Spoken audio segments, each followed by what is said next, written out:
We would like to call to order our December the 7th school board meeting. And as we call our meeting to order tonight, I do want to ask that the board and the public would take just a moment of silence in remembrance of the 4 students who were killed, 6 other students and teacher who were wounded by gunfire in Michigan at Oxford High. We certainly recognize that mental health and socio-emotional needs are rampant across our nation, and we certainly want to do all that we can to remember, to reflect, but also to be as strong as we need to be here in Lynchburg. Let us pause for a moment of silence.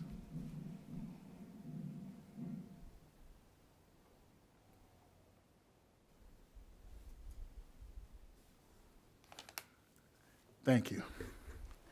We will now move to Section B of our school board meeting, and that will be our approval of the agenda.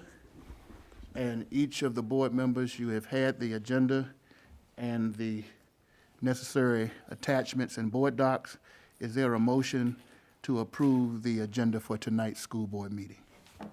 I move to approve the agenda. Second. Been moved by Ms. Morrison, seconded by Dr. Carter. Any further questions or discussion? Hearing none, we will now ask our clerk to call the roll.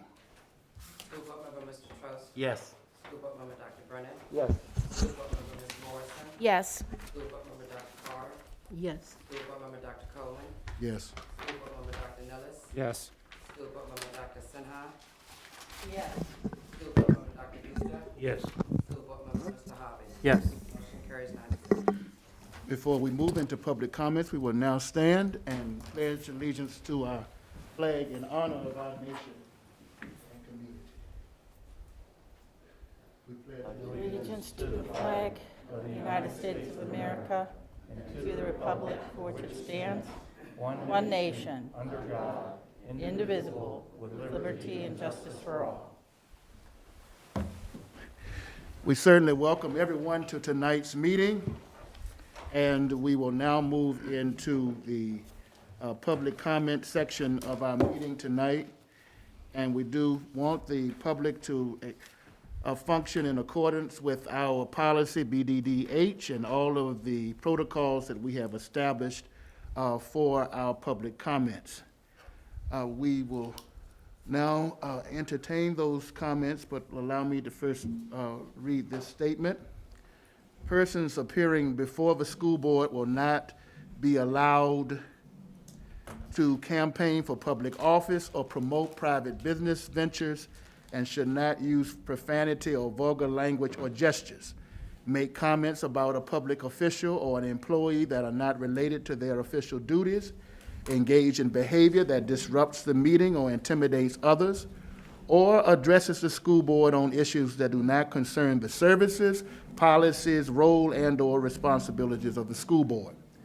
Individual speakers shall limit their comments to 3 minutes. A speaker representing a group shall limit their comments to 5 minutes.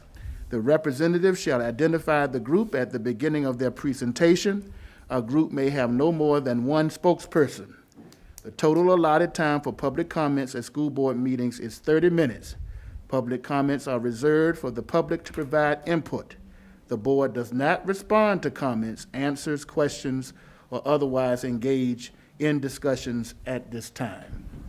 There are no written comments tonight, board, nor calls in, and so all of the comments will be in public comments, and we will go in the order as we have received them. Our first speaker for tonight is Katie Stevens, and she is representing a group, Band Booster President, Booster Club at Glass, and she wants to address 4x4 block scheduling. Welcome, Ms. Stevens. Thank you so much. Hello, my name's Katie Stevens. I have a band student at EC Glass High School, a band student at Lynchburg Middle School, and I'm the band booster president at EC Glass. I've spent hours weekly volunteering with these kids.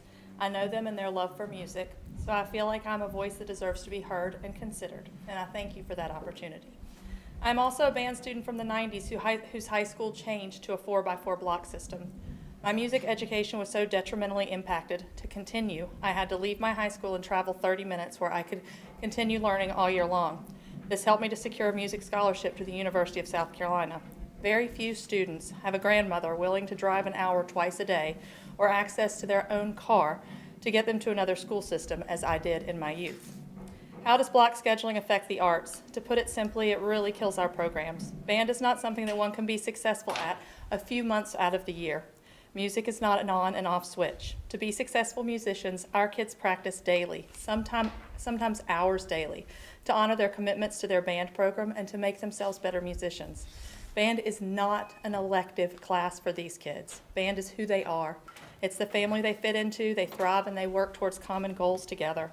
Band provides so many of these kids with their only opportunity for a higher education through partial and full scholarships. One of the first things colleges and universities look at in an individual band student is their participation in all district and all state competitions. Are you aware that by moving to block scheduling, our students' ability to participate in these opportunities will be severely impacted? The lack of instruction will greatly affect the students' abilities to successfully audition and earn a spot in these ensembles, making them less valuable to colleges. A flute player who has had instruction every day throughout the year has a huge advantage over someone who has had no instruction for the last 6 months. You're limiting scholarship possibilities for students who have no others. I understand that schools are not judged by the success of their elective courses, but sadly by the numbers received on standardized tests. This is the climate under which teachers are forced to work and are pressured to achieve certain numbers in order to be deemed successful in the eyes of the public and the government. Our kids are more than a number. By moving to block scheduling, you would be failing to educate the whole student and instead sending them the message that they are only the number they score on a test. Let's be honest, not every individual is gifted in math and science, but their natural abilities lie in music and the arts. Those are the types of people that go on to conduct the score for The Mandalorian and will be conducting at Carnegie Hall this spring, like Anthony Parnther, who is an EC Glass alum, or Grammy award-winning saxophonist Max Abrams from Heritage High School. Or how about Charles Sidney, EC Glass alum and film composer for Malcolm in the Middle? If they had been forced to drop music for a semester in high school, would they be where they are today?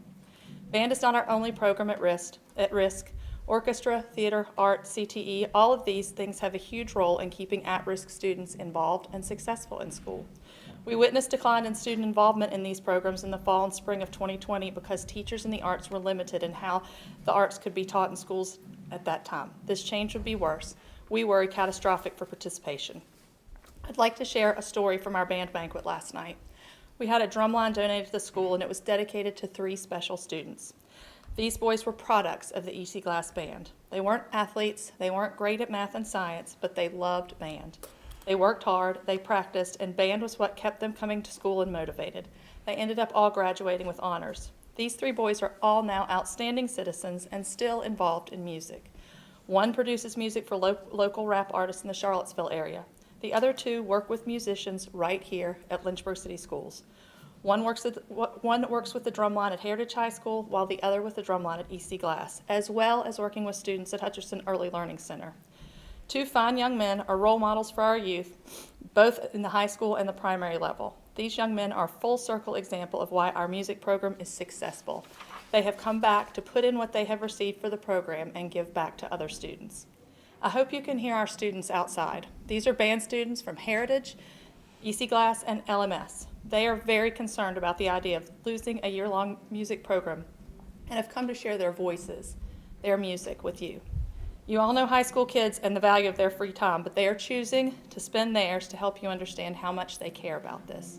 Even my seniors who are leaving care so much about the program that they've loved the last 4 years, are willing to stand outside and let you hear what they love. Please hear them. Please honor their talents, their success, and what drives them. Help them nurture their talent they so dearly love and go on to be successful in their futures. Thank you all so much for the opportunity to speak today. Thank you, Ms. Stevens. Thank you very much.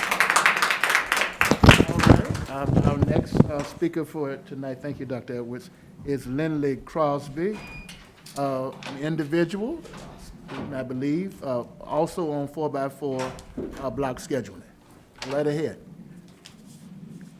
Hi, I'm Lindley Crosby. I'm a freshman at EC Glass. I'm concerned about this proposed change because it could have a huge impact on my next years in high school.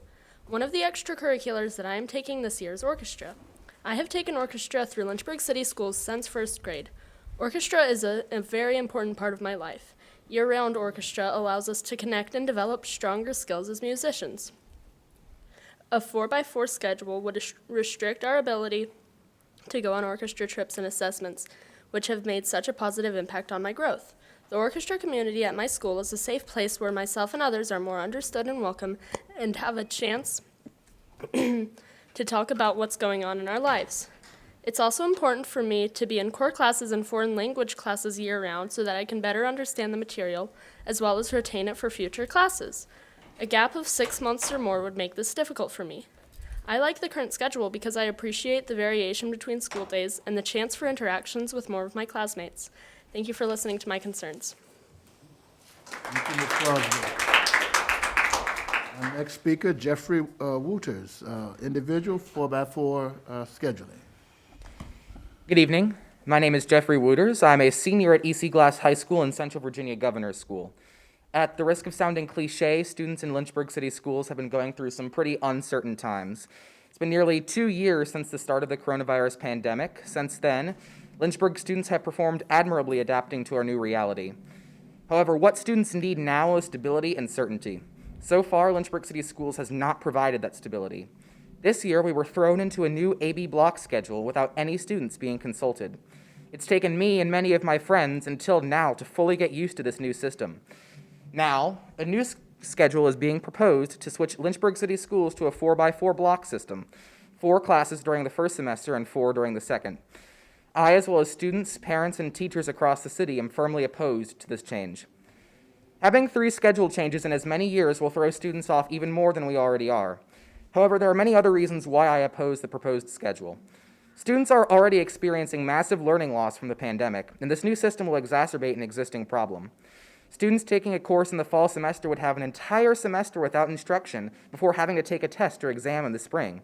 Worse, some students will have learning gaps of up to 13 months between classes if they take one class fall semester and have to wait until the following school year spring semester to take the next.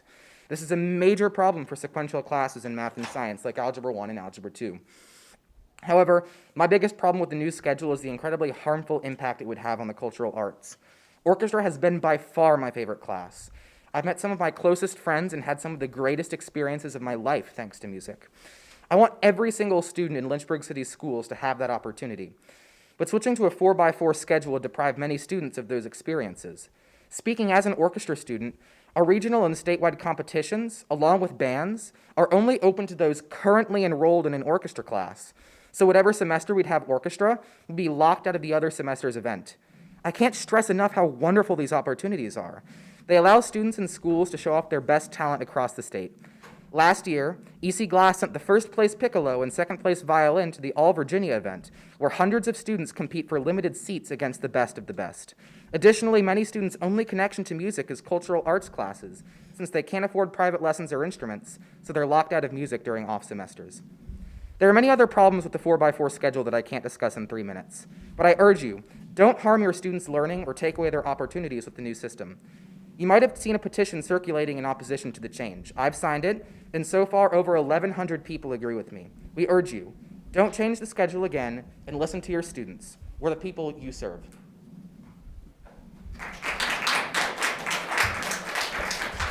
Thank you, Mr. Wooters. Our next speaker is Mr. Carl Luce, who is coming to talk to us about student discipline and representing the Lynchburg Education Association. Is he here? I think he might be trying to come in.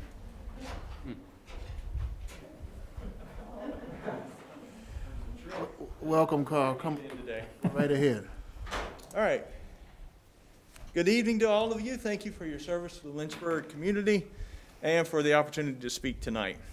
My name is Carl Lewis. I'm president of the Lynchburg Education Association, and I'm thrilled to see that student behavior management is on the agenda tonight because the division is a tipping point with regards to this issue. There's no need to talk about educational programs or initiatives, no need to discuss test scores or data until we have an environment in which learning can take place consistently. Let me tell you a story. A student throws a full bottle of lotion across the room to another student. When the teacher corrects the behavior, he's cussed out by the offending student. Another, a teaching assistant is helping a child when another student throws food at her and hits her. In the same class, after being stolen from a student's backpack, a full bottle of tea is thrown across the room, hitting the wall on the other side. In the same class, on the same day, a teacher is hit with food while helping a student with an assignment. How about the story where two students received referrals for disruptive classroom behavior, which included throwing a phone and smashing it on the floor, arguing and using profanity, only to get in a fight in the stairwell after class, nearly pulling the principal down the stairs? Maybe you'd like to hear about students who walk out of class without permission, who refuse to follow any direction, complete any assignment, or sit quietly during testing, who pull out chairs so other students fall on the floor, who slam artwork into the face of the student who created it, who run out of the classroom knocking over every trash can in the hallway, breaking pencils, throwing them around the room, stealing prizes purchased with the teacher's own money to support LCS PBIS initiatives. Or maybe you'd just like to hear about the student who said she was going to have her parents shoot her teacher. The fact that these stories are all true is probably not surprising to you. But it might be surprising to know that all of these stories came from one floor of one building in one school in 1 week's time. And it's a school that has strong leadership, veteran staff, and few vacancies. As you look at student behavior management tonight, look at it with a discerning eye. I mean, the charts and graphs all look really great. But is it a plan that addresses the needs of the students who are not exhibiting challenging behaviors in class? Is it a plan that will provide positive learning environment for students and a positive working environment for teachers and staff? Is it a plan that includes discipline, peace that challenging students so desperately need, as well as support and services for them? Is it a plan that the board is fully supporting in LCS? Most importantly, is it a plan that's working? What do we need to make it work? One of the key things we need is a learning environment that is successful for all of our students. We've asked these kids to come back to full-time instruction 5 days a week, but did nothing to fully prepare them for it. We don't have places for students who are struggling in a traditional learning environment to go. Your students are struggling. Your staff is struggling. We need you to provide LCS with the means to properly place students in the right setting. If you don't, your student population will continue to dwindle and your staff shortage will continue to grow, because no one deserves to come to school every day and to be treated like that. Thank you.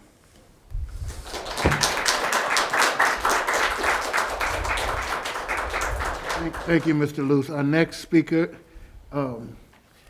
is Kelly, and I hope I have this wonderful name right, Purdy. If I don't, I'll be corrected, and they're going to talk to us about 4x4 block scheduling. Okay. Good evening. My name is Kelly Purdue. I have 3 children in the LCS system. Our city of Lynchburg is one that thrives on the performing arts. Participation in fine arts and performing programs enhances and enriches all pieces of one's life, no matter the level of involvement. Think about the daily activities we perform with the influence of arts. The simple act of turning on the radio in the car is enjoyment of fine arts. It's music. Turning on the TV in the evening is the influence of fine arts, the performing arts, and the art of technical theater. Recently, parents learned that administration at EC Glass and Heritage High Schools are proposing to implement a new schedule and haven't communicated how this will affect our students. The schedule being proposed is a 4x4 block schedule, which typically means students attend 4 semester-long classes every day, each class lasting 90 minutes.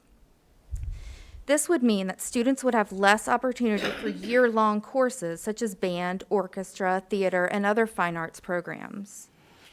Here are some advantages to a 4x4 block schedule: more intense study within each course, better rapport between students and teachers because of the amount of time they spend together each day, helping students who are behind to catch up since the teacher has more time to focus with them during the 90-minute block period.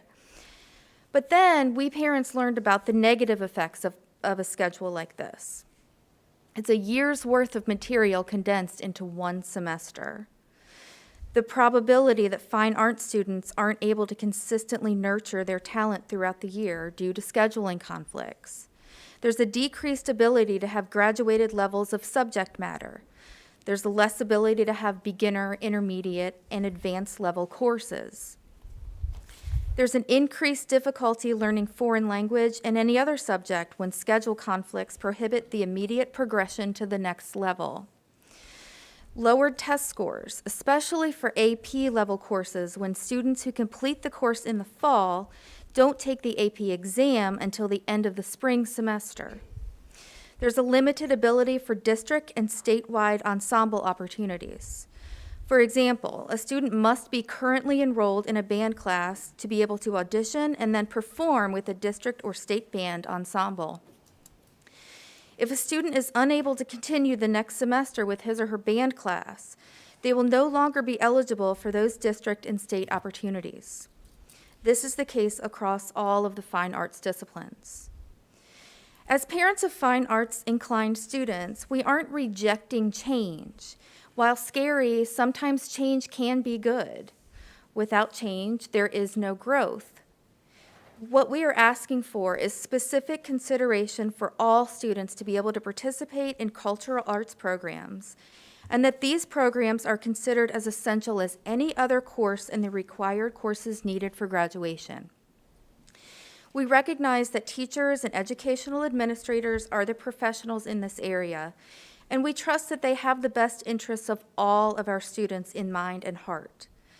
But we ask that educators work with students and parents to come up with a change that benefits all programs. Thank you.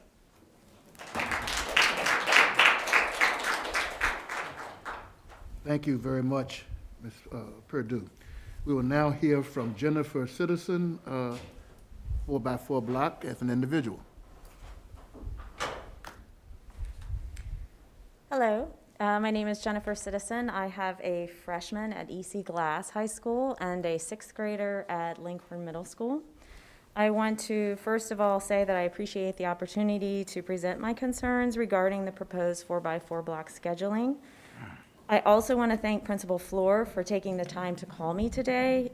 Speaking with her did ease some of my anxiety that this decision was being made in haste and without consideration and input from parents and teachers.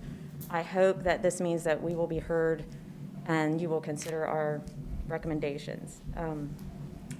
Aside from the impact that the 4x4 block schedule would have on our highly accomplished cultural arts program, there are negative implications that affect all students. With the current AB schedule, students and teachers are struggling with this year with the longer class periods. Studies have shown that students these days have shorter attention spans due to the instant gratification they get from technology. Also, real-life teachers are not as stimulating as video games. But even if that weren't the case, are students even developmentally mature enough at age 11 to focus on the subject for 90 minutes? I say age 11 because the AB schedule is also in place at the middle school level. My children do not have attention deficit disorders, and yet they are struggling to stay focused for the entire class period. How then are students who do have attention disorders performing?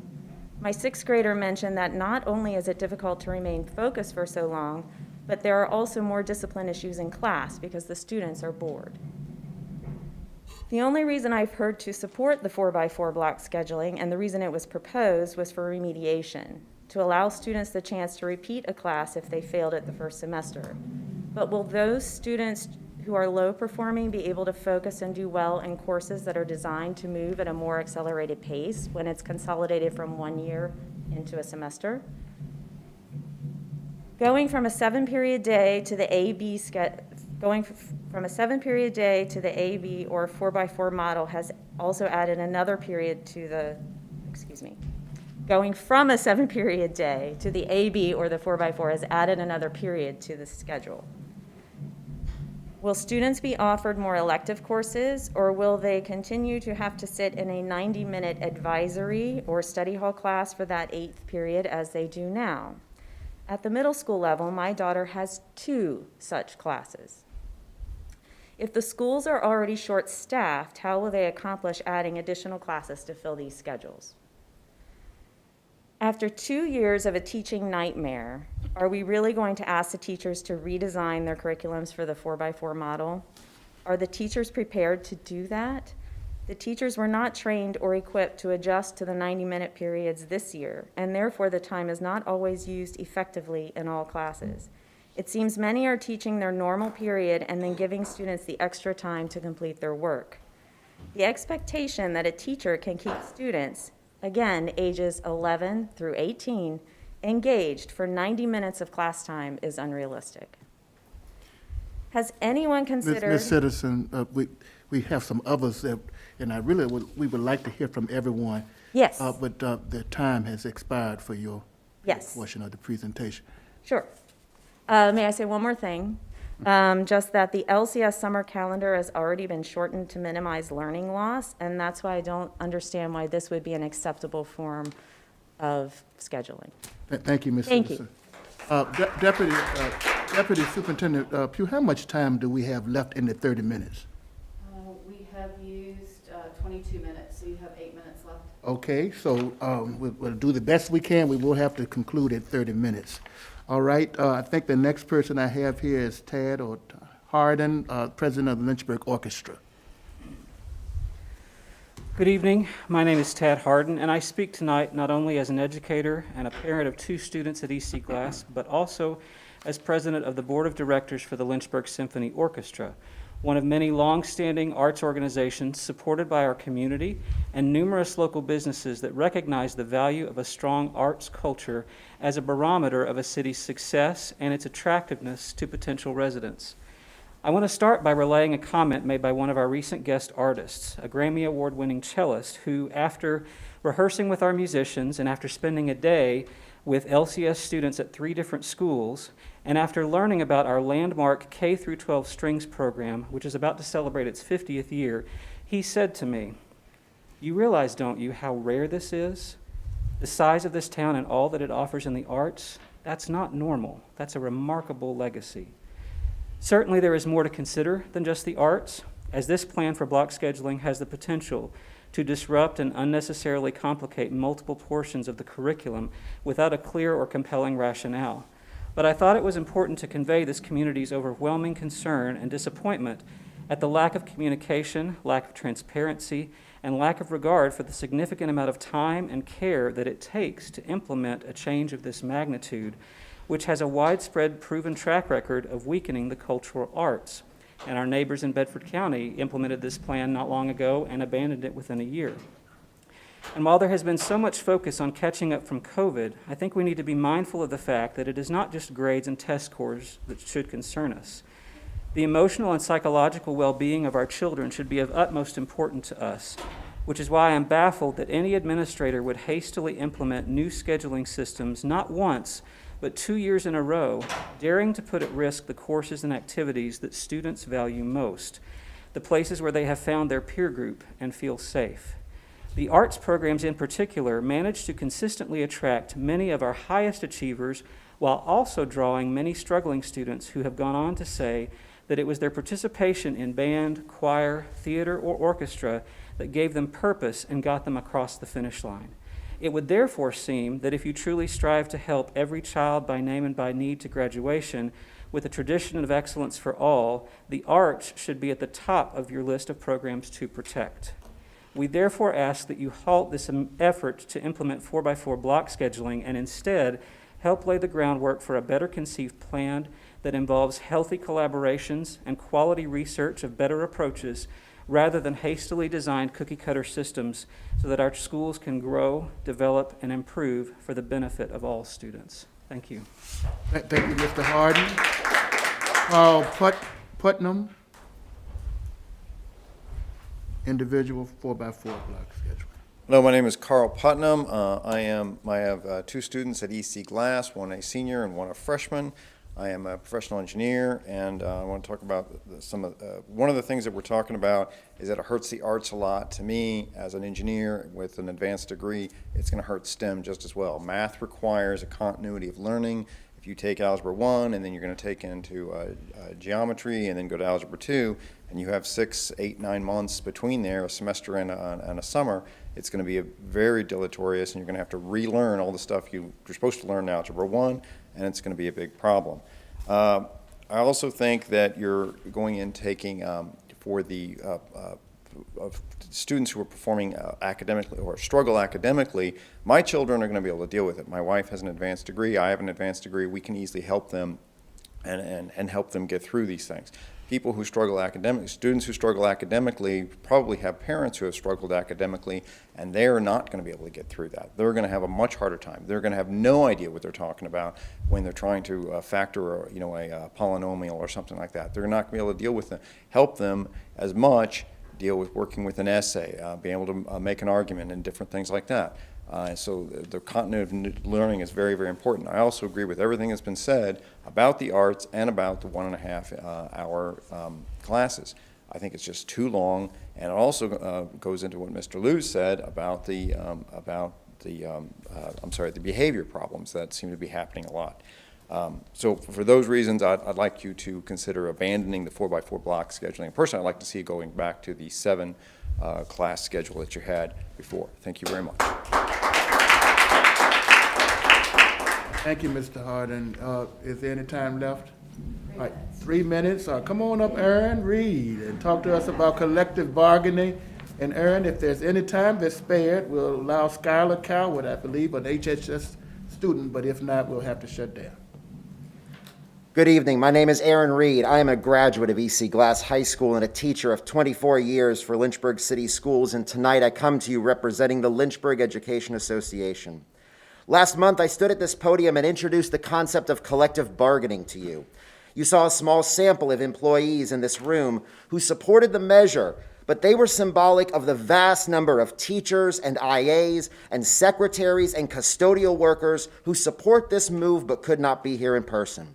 Tonight, my goal is to convince you that not only will be agreeing to collective bargaining enhance and support the professional lives of your employees, but they will enhance yours as well. Let's start with the people who are the undisputed backbones of any school division, the custodial staff. I believe that each one of you wants the best possible working conditions for our tireless custodians. Through a collective bargaining agreement, you would know the working conditions, the time requirements, and the pay schedule that would permit them to do their best work for you. They would have a voice in each of these things. And by having that voice, they would feel more in control of their professional life. They would feel heard, not just by the genuine platitudes issued here, but through their paycheck and through their working conditions. I watch every day as the head custodian at my school, Greta Ford, leads her staff to be efficient, mindful, and thorough in everything that they do. I watch as Miss Ford interacts with students in a way that makes her literally second to none. Miss Ford does not want your words. She needs to see your support in the form of a bargain that allows her voice and her concerns about job safety requirements to be heard. Let's talk about our bus drivers and our transportation staff. We have long known that public school transportation represents many challenges, from the conditions on the bus to the hours to the pay. Only a few weeks ago, you saw a local division announce that some bus routes just wouldn't run. Children with the ability to attend school were told that they needed to find another way to get there, as though we had regressed in time to the 19th century and they should walk across the county to get there. Lynchburg City has the ability here to set the opposite tone by valuing and supporting our bus drivers and other staff. Collective bargaining is the way for those employees to get the conditions by which our transportation can run.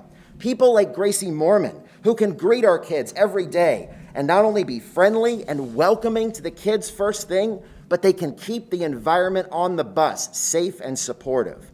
You want her to feel empowered over the conditions of her workplace, especially because it is moving along Lynchburg City roads. Ms. Mormon asks only that you empower her with the ability to affect that environment for the better. What about you? Is that my time? Yes, Mr. Reed. Thank you so much. Thank you very much. Come back, and we're going to ask Skylar, unless the board says otherwise, would be willing to come back the next time. And We appreciate everyone who has made your comments. School Board Member Harvey? Mr. Chairman, I would like to allow Ms. Schuyler to speak. What is the pleasure of the board? I second that. All right, well, that's sufficient. Then, Mr. Schuyler, come on up, please, and share briefly with us. Schuyler, are you here? Coward? All right. Well, we did make an effort. Thank you all for coming, and we appreciate it. We will now move to the next item in our agenda, and that will move us to Section D, Student Representative Comments. And our first presentation for tonight is going to come from Jaden Scott, if I'm reading this correctly. Hi, everyone. Are back with the LCS, well, our ECG, 12 Days of Holiday Spirit. So each year and every year, the faculty and staff organize this event. It lasts for 12 days, and it's just like a spirit week for a countdown to the holiday season. So we've already had like our pajama day and then our flannel day. So we still have some more days up and coming. So if you go to Glass, make sure to check maybe Instagram or your emails or your announcements from Ms. Laura Wise so that you can participate in the upcoming days. And then next, we have a special thank you to the LCS Education Foundation. On Friday, November 19th, the ESL students from EC Glass and Heritage High School were invited to Amazement Square for a day of learning and exploration. They worked in a lab to identify physical and chemical changes and learned a lot about Virginia's history. They also had fun exploring the rest of the museum. So we do want to say thank you to the LCS Education Foundation for making this a possibility for our students, and we are very appreciative of that. And then next, I do want to highlight our visit from Governor-elect Glenn Youngkin at EC Glass. So we had a basketball game, and when we walked in, and I went through the doors, and there was our governor-elect standing right there. So that was quite the shock. In the pictures, I have included one of Dr. Brennan and Mr. Youngkin, as well as myself and Mr. Youngkin. So that was definitely a nice surprise. And then I also want to highlight our Thanksgiving drive hosted by the SCA. This was yet another successful Thanksgiving food and clothing drive to benefit the Parkview Community Mission. So we do want to say thank you to the ECG family, to anybody and everybody who donated, because we were able to donate over 400 pounds of coats and warm clothing, as well as 450 pounds of food. And so as far as our ECG community goes inside the school, we do want to thank the German National Honor Society, Key Club, NHS, and as well as SCA. We had a lot of volunteers from everywhere. So if I missed yours, we thank you too. Now I want to move into Virginia College Application Week. This was during November 15th through the 19th. And the purpose of this week was to just give students the opportunity to apply to at least one college, and to get their name out, get their foot on the pedal, start getting there to where we should be and applying to our colleges. We had a lot of participants, and we had a lot of colleges come down, and we also had on-site admissions through Zoom. So I do want to say thank you to the Beacon of Hope and any and everybody who helped to get that set up and started. So yes, I want to say thank you for that. And then I do want to give out a big congratulations to our orchestra, EC Glass Orchestra. It has definitely been brought up a lot today in this meeting, so I do want to make sure that we give them a special shout out. Miss Gina DiCarlo, as well as the members of our Glass Orchestra. On Friday and Saturday, November 12th and 13th, the South Central Regional Orchestra was held at EC Glass. 120 of the finest musicians in this part of the state converged on the Glass Auditorium to prepare a challenging program performed Saturday afternoon. Congratulations to EC Glass students who auditioned and secured spots in this honorary event. These students are now all qualified to audition for the All-State in February. And so I do want to take a second to say their names: Axel Lawrence, Brady Mandeville, Elliot Putnam, Isaac Harden, Jeffrey Wooters, and Zachary Harden. I also like that a couple of those people are in the crowd today. So Jeffrey came and spoke, and then Mr. Putnam was here. So congratulations to all of you all. That's an amazing, amazing opportunity. And then once again, I do want to say thank you to the Parkview Community Mission and all that they do for our school. Every weekend, every Friday, they've been providing meals, weekend food options for the students. And so I do want to say thank you to all of the people involved in this. This is such an amazing opportunity, and it's so thoughtful, so generous. So thank you so much for that. And that concludes my presentation today. So I just wanted to wrap it up with "Together we keep climbing." That's our slogan at Glass. And so I hope that you all enjoyed this presentation. I hope you all have a great rest of your meeting. Thank you. All right, thank you so much, Jaden. And Madam Clerk, our representative from Heritage tonight. Eugene Kim. All right, Eugene, go right ahead.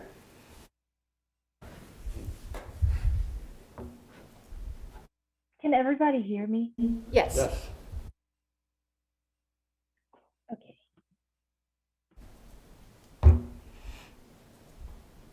Well, hello everyone. My name is Eugene Kim, and I am the school board representative from Heritage High School.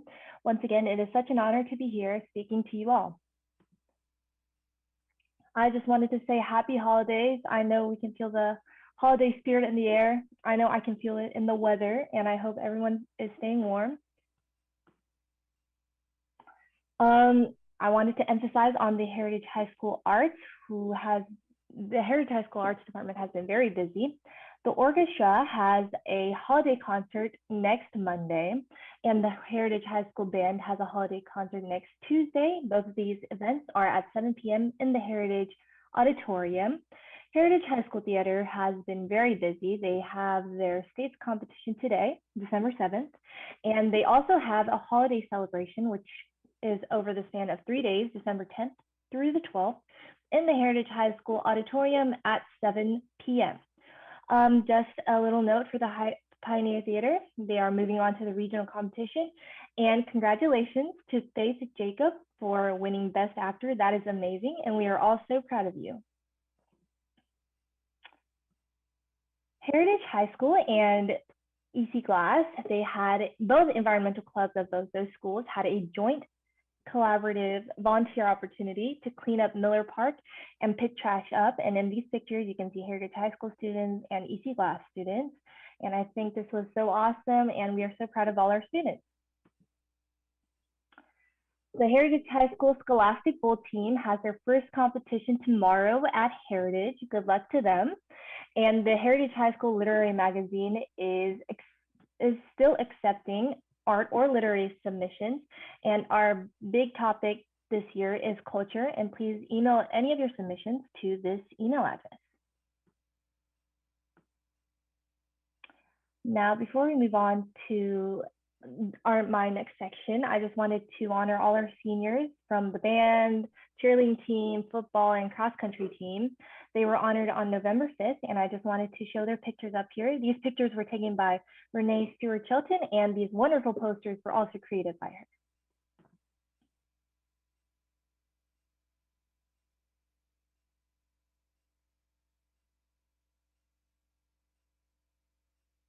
Once again, congratulations to all our seniors. Now moving on to Jonathan Baker. Congratulations to him. He was the winner of the $13,000 Student Excel Scholarship. We are all very proud of him. This is an amazing opportunity, so great job, Jonathan. Moving on to Heritage Athletics. The Heritage High School wrestling team placed fourth at the Perry McClure Round Robin Invitational. Congratulations to them. They also have an upcoming competition this Saturday, so good luck to our Pioneers. The Heritage High School basketball teams have been busy as well. The JV and varsity girls teams have games this Wednesday and Thursday, both away games, and the boys team has an away game on the 7th and a home game versus Rustburg on Thursday. The Heritage High School indoor track team has started, and they have an invitational meet at this Saturday at 8:30 a.m. So good luck to our pioneers.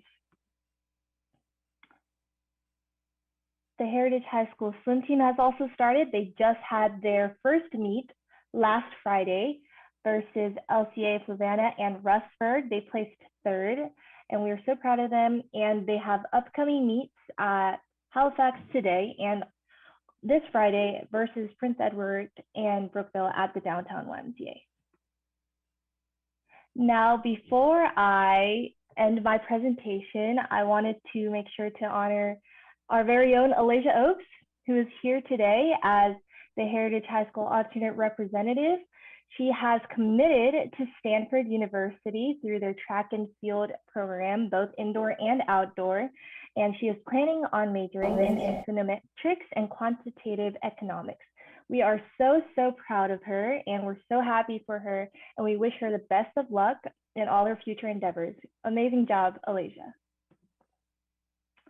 That's it from me. Thank you so much to you all for your attention. Eugen and Jaden, we want to thank both of you for your outstanding presentations and letting us know the fine work that is going on. And we also want to commend both of you for your wonderful comments in a recent article featured in the News in Advance for our student reps. And so thank you both for the fine work that you're doing and for your reports today. We will now move to Section E, which is our finance report, and we're going to ask Dr. Edwards to move us through that. Absolutely. And this is our standard financial report, although we did also add some healthcare information. So I'm going to ask Ms. Lukanich, who should be on the screen, to join us and go over the financial report.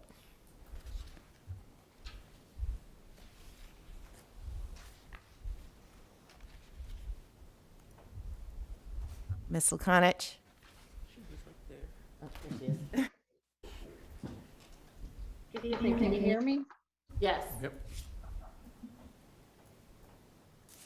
Tonight I'm presenting the financial report. It's through October 31st, 2021. Our operating budget, the adjusted budget, is $102,487,943.01. That is the same amount as the previous report as of September 2021. The revenue, we've received 27.07% of our revenue. We have received 27.44, we've spent 27.44% of our budget, and our expenditure, including our encumbrances, is at 84.71%. I've included detailed revenue and expenditure reports for that time period. I have also included just an update to the health insurance. We have the amounts through October 31st for our balances, as well as the comparison to the prior year. I'm bringing it to your attention a month earlier than normal, and that's just to show that it's something that we have on our radar because our claims have been high. Do you have any questions? Any questions for Ms. Lukanich from members of the board? Dr. Brennan. Mr. Lukanich, just as an individual board member, can you hear me okay? I'm going to come into the board meeting if that's okay. I can't hear them really here. Okay.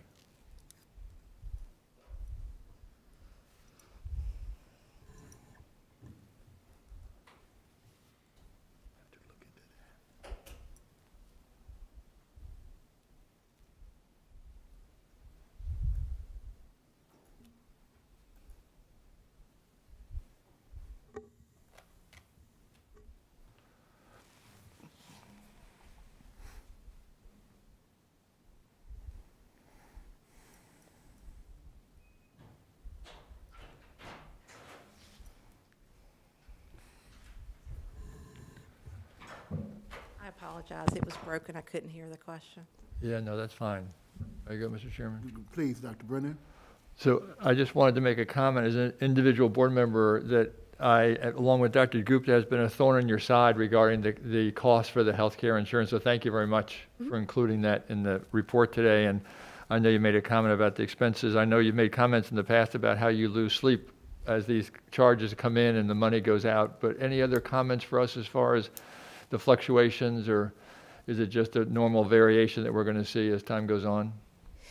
It's really too early to really know for sure. Now, at this point, through October, I'm not concerned because we still have health insurance expenditures that's been budgeted but not expensed. So, and that amount is just under $320,000, and that includes the amount that was allocated to the board members. So, worst case, we could draw on that. I will say November is trending higher, but often you'll see that in December, it dips back down. So it's just something that we're monitoring, and we also still have the money at the city for the health insurance reserve if needed.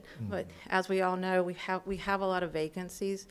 At the beginning of the year, maybe not so many right now, but we have vacancies that does provide some excess that if we needed to tap into that to cover it, we could do so as well. Great. Well, thank you very much, and thank you for keeping that on your radar and giving us the report intermittently. I really appreciate it. Dr. Gupta.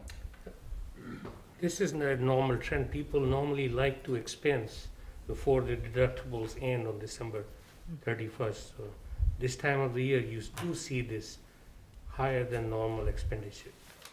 That is a very good point. You are correct, because we're getting close to the end of the plan year. So towards the end, you do see it. It's just when you look at it compared to the prior year, it is a little bit higher. And we did not carry over as much as at the beginning of the year, because that's a calculation based off of what is considered prior year services. So we sort of started off lower than we had the prior year. So we're seeing that effect now. So at this point, I just want to make sure you all have it on your radar. We certainly have it on our radar, and we'll keep monitoring that. Further questions for Ms. Laconich? All right, thank you, Ms. Laconich, for your finance report. Thank you, Dr. Edwards. We will now move to Section F, which is our consent agenda, and per recommendations from the board previously, the items for tonight are the school board minutes from November the 3rd, the human resources report, and the fiscal agent authorization for the Virginia State operated programs in our 21-22 budgets. Is there a motion to approve the consent agenda? I move that we approve the consent agenda. There's a motion by Dr. Carter. Is there a second? Second by Ms. Morrison. Any further questions or discussion? Hearing none, Madam Clerk, if you would please call the roll. School Board Member Trost? Yes. School Board Member Dr. Brennan? Yes. School Board Ms. Morrison? Yes. School Board Member Dr. Carter? Yes. School Board Member Dr. Coleman? Yes. School Board Member Dr. Nellis? Yes. School Board Member Dr. Sinha? Yes. School Board Member Dr. Gupta? Yes. School Board Member Dr. Murphy? Yes. Motion carries 9-0. Thank you, Madam Clerk. Now move to Section G, our school board member reports, and our first report, Finance and Facilities Committee, Chair Dr. Nellis. The Finance and Facilities Committee met on the 22nd, and topic of discussion was the fund balance and how that fits into the capital plan expenditure, which I believe is a topic for later, so I won't spoil give away the ending. Thank you, Dr. Nellis. Any questions? All right, the Governor's School Committee, Dr. Gupta. So I have a report here, the bundle which was handed out. So beyond this, the couple of pieces of information is that we have 3 new board members who will be joining. January, there's no meeting. It'll be in February. 3 of the 5 districts have, during the election, replaced their board members. So other than Appomattox and Lynchburg, you can figure out what the other 3 districts are. There'll be a new representative on the Gov School. And the second takeaway is I'm the only guy asking questions there. So. No surprise. Keep asking. So, but I think they will be, I asked for the demographic variables. They don't have it for the applicants. So as they make these tours, as you see the dates in December, he said he'll have a better idea about what the profile of our applicants are, because we were worried about the diversity of the applicants going into Gov School. Thank you, Dr. Gupta. That's very Socratic of you to raise questions, and we thank you for that. At this time, we will now move forward to our Laurel Regional School Chair, Dr. Carter. The Laurel Regional School Board meeting was December the 1st at 10 o'clock at the school. And what we're now waiting for is the assessment by Dr. Asip, and that should be coming shortly, probably next week or before the end of this month. Also, we discussed some of the challenges with other school systems, staff shortages, staff morale, also proactive discussion regarding the budget, salaries, and also how we can best work with other systems and other schools to meet the needs of the changing profiles of a student and their needs that they have. Thank you, Dr. Carter. Any questions for Dr. Carter? All right, we will now move to the STEM Academy. Dr. Nilles. STEM Academy met virtually on November 9th. It was a routine business meeting and update on progress for the year. Everything is good. Expenses are in line. The students are doing well. And it was, like I said, it was a routine meeting. Thank you. Any questions for Dr. Nilles? Thank you, sir. Legislative Advocacy and Community Relations Committee, Chair Dr. Sinha. No report. We did not meet other than the legislative breakfast in November. And I believe the December meeting will be canceled because it was to be the same day as our next work session. Okay, thank you, Dr. Sinha. And the chair and the board, superintendent and staff want to thank you for a well put together session with our legislators and local representatives. Thank you so much for that. The Education Task Force, we will be under unfinished business hearing a discussion on that, unless Dr. Gupta has something to say. There's no meeting, so. Thank you so kindly. All right, Partners in Education, Dr. Brenner. Partners in Education, there's not yet been a meeting, but I have been in contact with Mr. Hank Hubbard, who was the chair of that group, and they did have a very productive meeting with Lynchburg City Schools Administration as far as reviewing their charter and other issues, and my understanding is there's going to be another upcoming meeting in response from Lynchburg Administration to continue that process and hopefully have Partners in Education back on track again very soon. Thank you, sir. Any questions? We'll now move on to the Education Foundation. Dr. Sinha and Mr. Trost. No report. No. Thank you so kindly. And lastly, the Beacon of Hope, Dr. Nilles and Dr. Sinha. Nothing to report. All right, thank you all for what you're doing. And of course, as groups are meeting, we will hear from those as they begin to meet. Now move to Section H of our agenda for tonight, our comprehensive strategic plan. And the first item that we're going to deal with there is our recruitment strategic plan 2.2.1. Dr. Edwards. Yes, this is the part of the meeting where we just give you an update on some of the progress on some of the goals and objectives and strategies in our strategic plan. And I just wanted to take a moment to look at 2.2.1, which talks about our recruitment strategies and efforts to hire diverse staff across job categories. And a couple of things that it talked about that we would work with, the economic development and tourism under Margette, and you guys know that we have done some collaborative work with her and her team in terms of bringing traffic to our city, and then once we get traffic to our city, of course, to Lynchburg City Schools. So we continue to partner with her, as well as go out to job fairs and college tours. So I just want to mention, I know the board is aware, but the public may not be aware of what our talent acquisition team has been doing in terms of recruitment. On August 19th, they went out for one Lynchburg Mini Opportunities. August 12th, Longwood University Career Fair. We had an education, that was October 12th, sorry. October 22nd, an education fair. October 26th, they partnered with Virginia Career Works. October 27th, Norfolk State University Career Fair, as well as sending another partner to Virginia Commonwealth University Diversity Career Fair. October 28th, Howard University. November 9th, we had a Teacher Education and Psychology Career Fair. November 12th, Old Dominion University.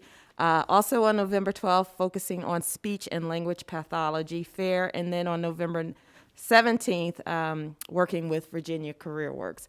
So that's just in the last couple weeks that our team has been out and about working with various organizations as well as colleges and universities, HBCUs, to increase the attention here at Lynchburg City Schools. And as our marketing team says, we want to make LCS your employer of choice. So that's just a little bit of what we're doing. We are gearing up for a very aggressive hiring season in the spring, in February. So plans are already being made in terms of just having our teams tour various organizations. They're getting signed up right now. A lot of these things fill up rather quickly, so kudos to the team for getting Lynchburg City in there and named. And what we have done, and I've shared this with the school board in terms of our HR system, that we can start to track where we're getting our candidates from and getting some metrics in terms of where are these applicants coming from? Not only just which colleges, but if they were at a career fair that we picked them up. In addition to applying, we're bringing back resumes and using all kinds of recruiting strategies, including LinkedIn, Glassdoor, Indeed. So not just posting on our website. We recognize, as you've heard from various businesses, that there are worker shortages all over the place. So we're doing a lot to go out and recruit people to come to Lynchburg City Schools. So I wanted to share that one for you for number one. You want me to keep going? Or questions? I'm just glad to hear it. I mean, I have plenty of questions, but I think we can deal with that at a different time. I think that's really reflective of the work we would like to see. Ms. Morrison. I saw some names on the personnel report, the human resources report, of some new hires from those schools, and so I think that demonstrates some success. Yes, absolutely, and we're going to continue doing it. So I just want to make sure that the community heard what was said, and so that is being done, and it looks like, as Ms. Morrison is suggesting, that there's some fruit that can come from that as we move on. Dr. Edwards, you can move on to item 2. Okay, item 2, let me just turn my page here. Also under goal 2, which is an investment in our personnel, is our compensation program and compensation package. And some of the things that we have as strategies is we are working in collaboration with the LCS Foundation for the signing bonus. So I think we successfully talked about our first signing bonus candidate that we had last month. In addition, we are working with the Business Alliance and Opportunity Lynchburg to get more traffic about our jobs and our postings and the things that we are doing. But we also made a commitment to increase salaries and start looking at pay tables. So a couple years ago, this board reinstated pay schedules, and then we had a freeze, but we unfroze it mid-year and continued. And just to give you an example, and I'll just use the bus drivers of what's happened over the last couple years. If I just pick random driver at the lowest rate and at the highest rate, so I'll give you some stats over the last 4 years since I've been here. Looking at, let's call them driver number 1 at the lowest rate in 2018, the hourly rate was $10.86 per hour. In 2019, this board raised it to $11.75, and then we sort of had a freeze in the middle of 2021, which we unfroze to be $12.11, and we just added another dollar to the current year to make the bus driver, the starting salary at entry level 1, $13.46. So over the last 4 years, it's gone from $10.86 an hour to $13.46 an hour, which is about a 23.9% increase over the 4 years. And we continue to invest in our bus drivers and in our transportation department. We also, in the current year, added 50 cents an hour. So if you go to our website, and pick under departments for HR and look at employee pay scales, you will see that our pay scales have been updated as of November 30th, even though the changes went into effect November 1st. So we did add the $1 an hour to the bus drivers and transportation, as well as the 50 cents an hour to the bus aides. And once we finished with the bus drivers for the current year, now this has nothing to do with the upcoming budget because we still have to do the budget proposal for next year, but we are looking at our classroom instructional assistants. So also updated on our pay tables, if you were to go to our website and look at the classified employees, because that's also in our strategic plan to start looking at classified employees, you will see that the instructional assistants and the therapeutic educational assistants are on C+ and E+, which are the pay schedules, and we added $1 an hour to those pay schedules as well in the current year. So we continue to work particularly at our employees who are making under $12 an hour to bring that wage up as we move along, as well as prepare for the upcoming budget season when we're looking at everybody. But what we can do in the current year to help our employees to make, obviously, LCS the employer of choice, we're going to do. You heard Mr. Luce, or actually Mr. Reed, speak about our custodial staff, our secretariat staff. If you look at our pay tables, you will see that they are all within that first tier of the first set of pay tables, and we continue to look at that and let that be the next starting spot of where we're going in terms of trying to address our employee compensation as well as moving forward. But I did want to bring to the board's attention and to the public's attention some of the work that we have already been doing and that we continue to do as we improve our pay schedules and our compensation for our staff. All right, I know there's some input here on this very important matter. Dr. Gupta? Dr. Edwards, thank you for sharing this information. As you know, when I came on board, we asked for a living wage and we got that at time under Chair Morrison. And what I'm seeing right now is the hourly clock is running ahead of us. You know, you raised by $1, but when I drive on 29, there's a company offering $17 as a starting wage. McDonald's is paying a lot more money than people who are driving our precious assets in the back of their bus. So what could we do? Because I look at $1 increase brings about $6,000 a year. After tax, that'll be about $3,600. When I go to Kroger, $30 just barely gets me milk and yogurt nowadays. The inflation is way, way ahead of us. That's the reality of life. So not giving speeches, what could we do in this current budget to bring these people up where they can have a new living wage? Yeah. So we're kind of fixed in the current budget because we're not getting any additional revenue outside of what Ms. Lakonich proposed. That's CARES revenue aside. So I'm not talking about anything with CARES with the operating budget. So as we're looking at our vacancies and where we haven't filled staff, and I think that's one of the places where, go back to our old thing, reinvest in LCS, we're seeing that money that we can put back into our own staff, particularly the staff that are at the wages. And if you actually look at our pay tables, you'll see while you know, our bus drivers are up and some other folks are up, there are still some positions that are under $12 an hour. So it is a concern of mine across multiple groups of individuals. And you're right, I too look around and see what other places are offering as a starting wage, and they are outpacing us as we continue to do it. So step number one is to be faithful to at least putting in the stepwise increases that we continue to do while we try to make the changes that we're making right now, where we can add the $1, when we can add the 50 cents, when we can go back and look at each group. And each opportunity that we get that we can do that, we are committed to investing that money back in our staff. Later, we'll talk a little bit about CARES and just one of the particular CARES Act for transportation in terms of signing bonuses and retention bonuses. Now, that's different because that's that's a one-time thing, and it's not the salary that you're going to build on year after year. The changes that we're making we're trying to make them permanent changes for which we build on year after year, although the bonus is nice too. I don't want to downplay that, but the compensation would be great as well. And we, as a board, are going to have our work cut out for us. Not only looking at next year's budget, but what we're going to do this year is try to forecast a multi-year.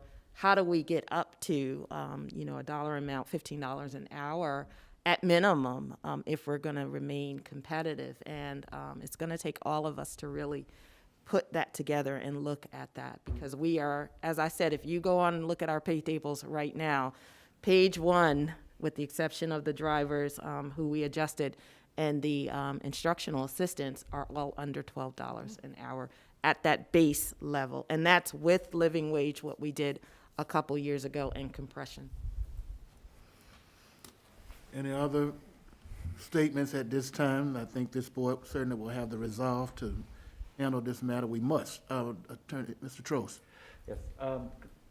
What are we able to do with the CARES money in terms of a retention bonus? I mean, what restrictions do we have on those? Even if, maybe we can weight them for some of these people. I know it's just one shot in the arm, but at least that's something we can do. There's a section on our agenda under LCS update that talks about CARES funding, and we're going to address what we are doing in terms of that when we get there. So coming soon. Excellent. Very good point, Mr. Trost. Thank you. Any other statements at this time? All right, Dr. Edwards, you can move to item 3. Okay, item 3, also under our strategic plan, under section 1.7.2, in the Student Services Department, talks about student behavior management. And again, hearing some of the comments and some of the things that Mr. Luce has shared, and just some of the things that we're seeing, not just in our schools, but across this area and just nationally with children and behavior. One of the things that I asked Director Brown to do is just share with us some of the things that we are doing here at Lynchburg City Schools in terms of managing student behavior, both in the classroom, Tier 1 instruction, Tier 2, and Tier 3. And then for those who may not be aware, we do have alternative school programs, although those programs are increasingly becoming full with students with that. So I am going to ask Director Brown to turn, yep, there she is. All right, Director Brown, I'm going to turn it over to you.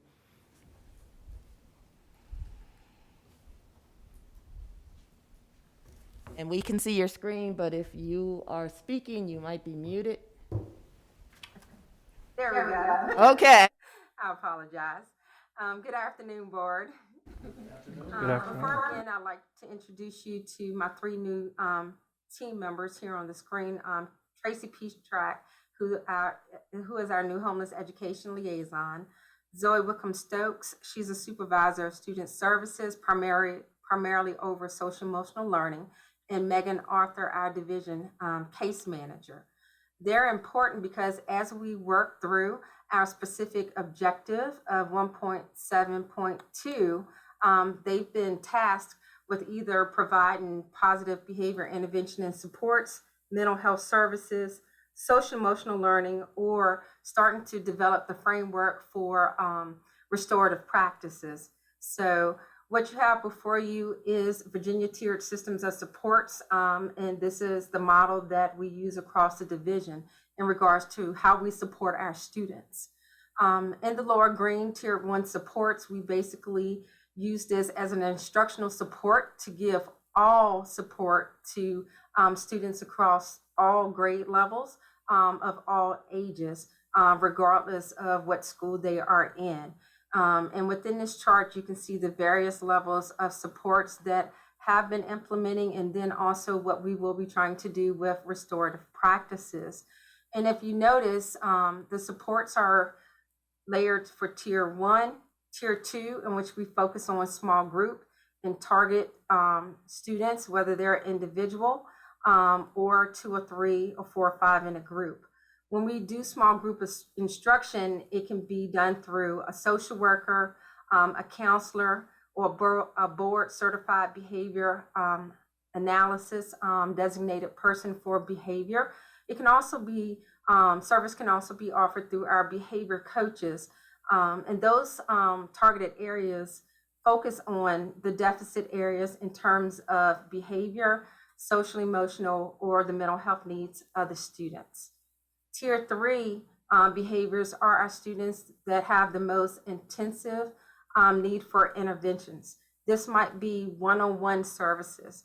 This might be us referring to outside agencies in terms of mental health or other evaluations for our students that are in crisis mode or headed towards crisis mode at that time. So this is just kind of an overview for anyone that's new on the board or from the committee in terms of the level of services that we offer, and then some of the things that we offer in terms of support services as a whole, as a division. In regard to specific strategies within the objective, in Tier 1, just as an overview, right now we posted for 3 intervention specialists at the middle school level to help align instruction in terms of academics, behavior, and that social emotional support. We saw the most need there, so trying to get them additional layer of support to wrap around them and being instructional with the delivery of service that we're offering, not only for staff and professional development, but also the immediate services of the students.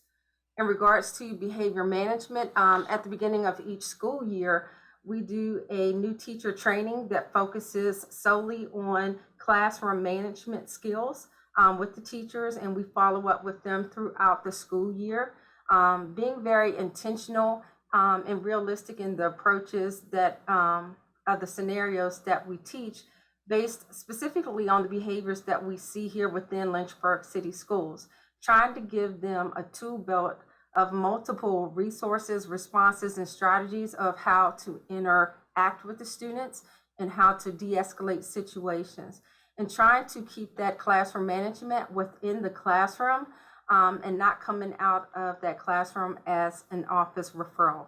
And I'm just highlighting some of the things that we have done this school year and that we are currently doing. All right. Next one, another strategy would be G, training our support staff for Tier 2 behaviors. Currently, we are getting ready to do some professional development for trauma-informed practices. We will be using the trainer model with our staff so that we can train all of our staff eventually on how to deal with the social emotional needs of our students.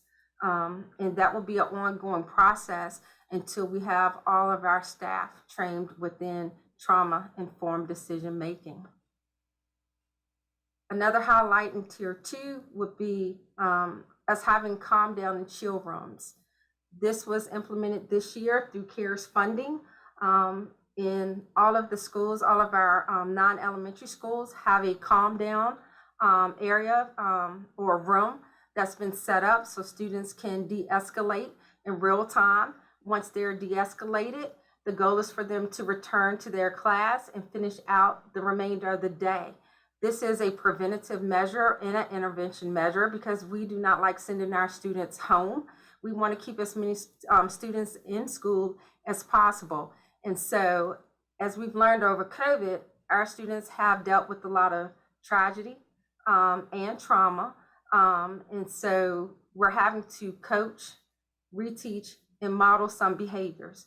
And if we can get them into a safe space and work with them to learn how to de-escalate and use some mindfulness techniques to regulate themselves, we tend to find that they can go back to class and finish out for the remainder of the day.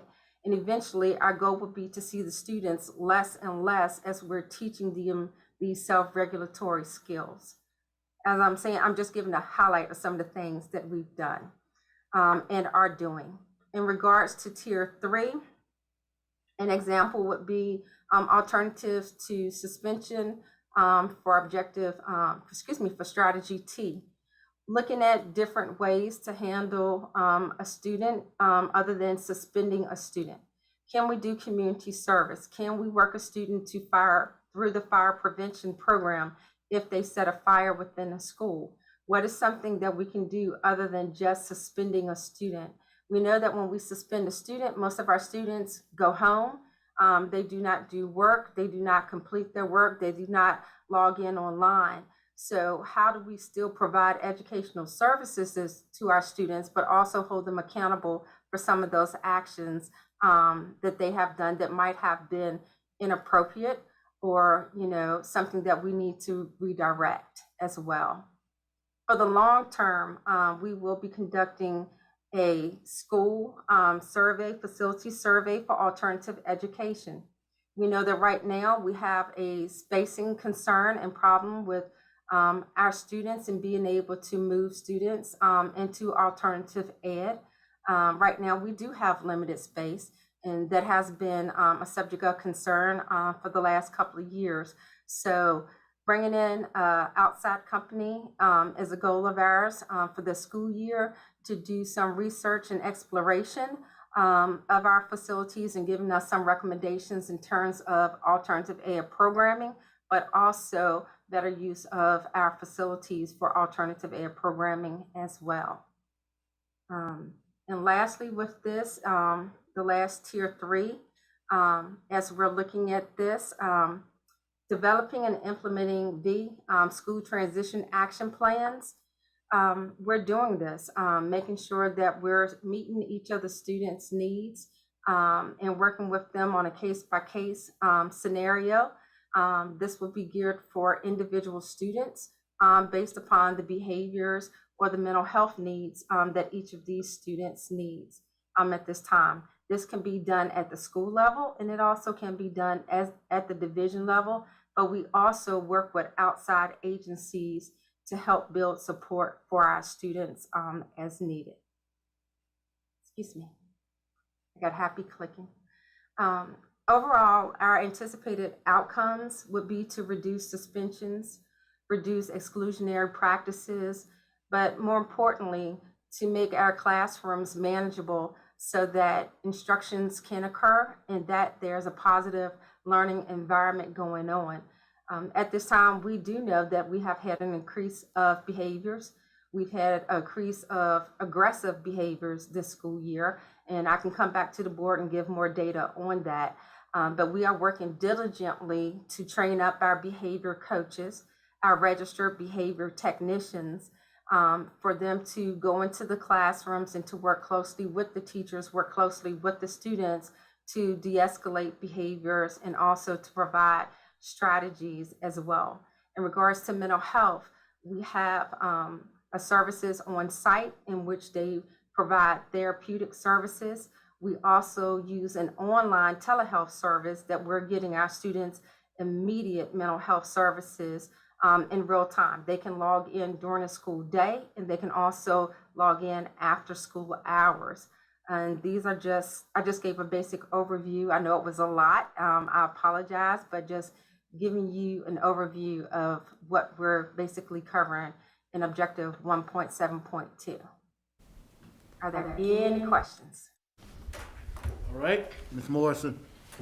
When we received the first report from the facility consultants, I think I asked at that time if we could include alternative ed, because it's certainly a need, as we know that we have more students that benefit from that kind of facility and interaction with teachers. So were we not able to do that or add it to our ongoing study facilities? We didn't in terms of just the actual facilities for the building, but as we're looking at enrollment and demographics, which we're about to get into some meetings, that is where we're going to have those conversations. I agree, yeah. Dr. Carter?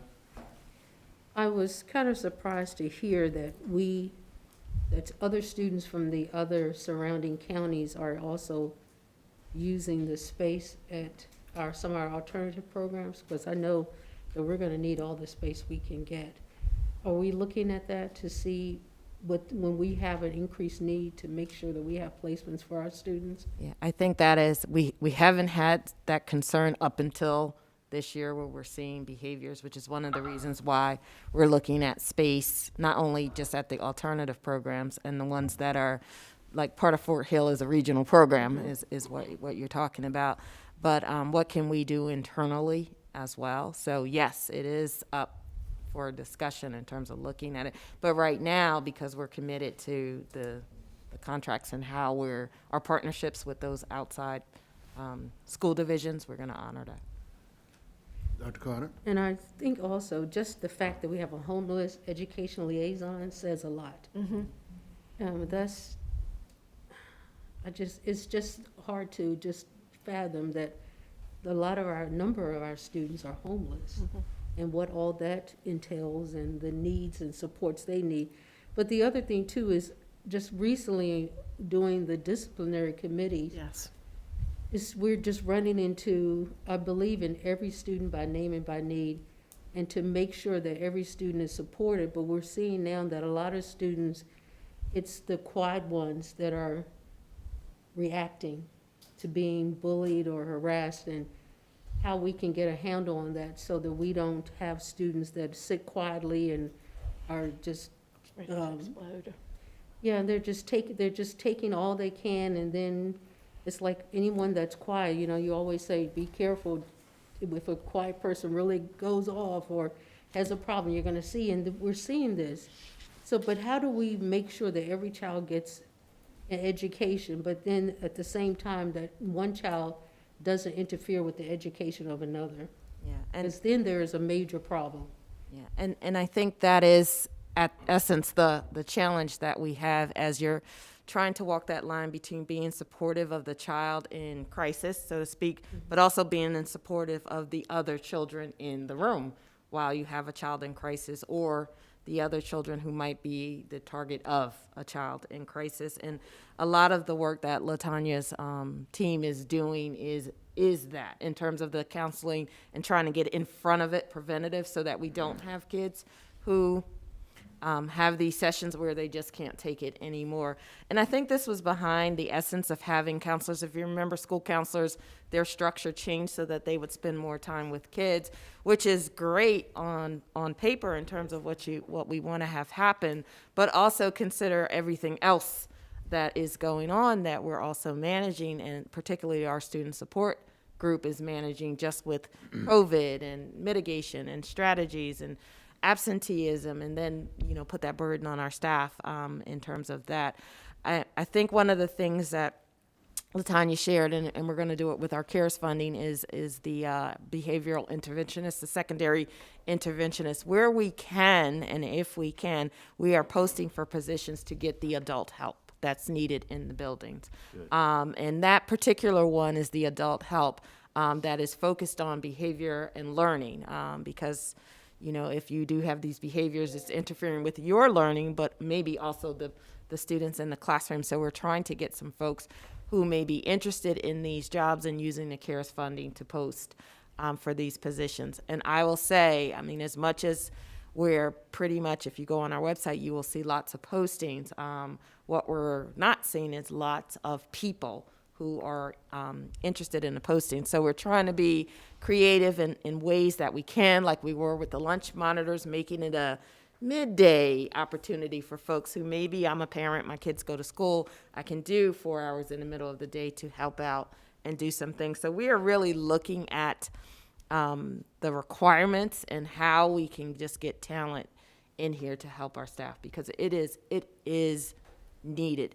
The other thing that I have to continually be mindful of is, in many cases, we are dealing with trauma.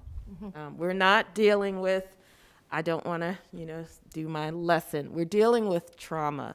And as talented as my staff is, and as educated and trained, and you can go through all their colleges and look at their backgrounds, very few classroom teachers are also dually certified in trauma.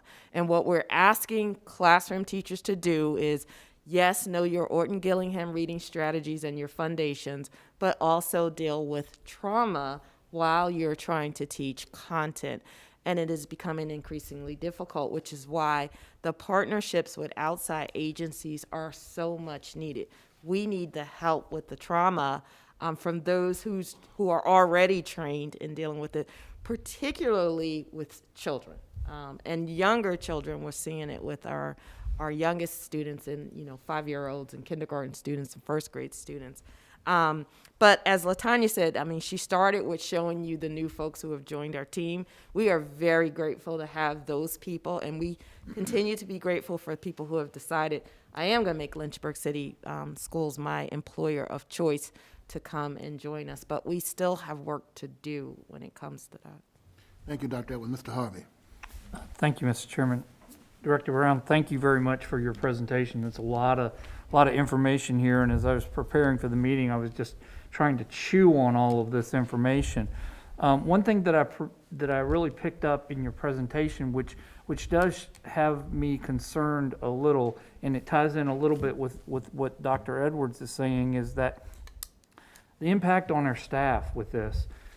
We're requiring our staff to have all of this training. We're talking about how to deal with all of these situations, all of this trauma. And we heard earlier tonight some examples of some pretty volatile behavior in the classroom directed specifically at our staff. And so I was a little bit concerned when I heard we're going to take a student, send them to a room so they can de-escalate, and then try to get them back into the same classroom. That to me just seems like we're asking for a continued disruption in the classroom, which disrupts the other students, and also the bearing that has on the teacher dealing with that. They've just had this traumatic experience where we talked about throwing things and cursing our teachers out. I mean, think about that for a minute. Having food thrown at you and being cursed at, and then that student is sent out for 15 minutes to de-escalate in another room and be brought back into the room, and then you have to deal with that once again. I think we really need to be looking at this a little bit deeper. I would be one to say that student needs to remain there in that de-escalation room, at least for that class. I think it's disruptive to have to go through all of that, send that student out, and then that student to come back in the classroom again, and have the teacher to have to deal with that. So I really want us to I understand our first and foremost focus is on our students, but we also have to focus on the mental health and well-being of our staff and show that we support them as well in how we address behavior. And I do believe that is what the Lynchburg Education Foundation has come and presented us, talking about classroom behavior and how it's managed. That's something that ultimately comes to us as a board to oversee how our classrooms can be managed so that we protect and support our staff as well as our students, all of them.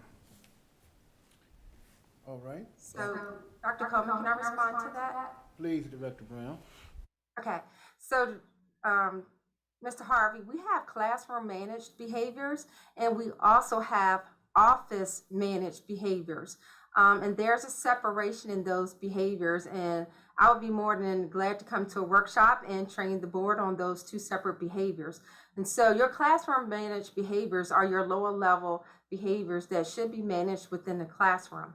When we're talking about a student that is using excessive, inappropriate language, cussing teachers out, that is an office managed behaviors. That is not a managed behavior that I expect to see that student immediately back in that in that teacher's classroom.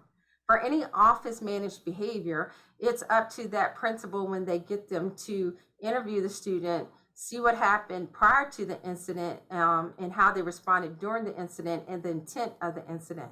When we're talking about classroom managed behaviors, we're talking about redirecting students for things like turning around in the seat or turning around and talking to Joey. We're not talking about those higher level of incident behaviors in which Mr. Luce and the LEA has mentioned in these. In regards to those higher levels of behaviors, we do have systems in place to manage those behaviors well. So it's up to our office and our team to go back out, hearing that and seeing what we can do to better support in terms of checks and balances and resources, and making sure that the schools are able to implement some of those strategies within their schools. Some of our offenses, as a teacher gets hit, there's a zero tolerance for that if it's intentional and it's causing harm for that teacher. I have not wavered on that since I've been here at Lynchburg City Schools.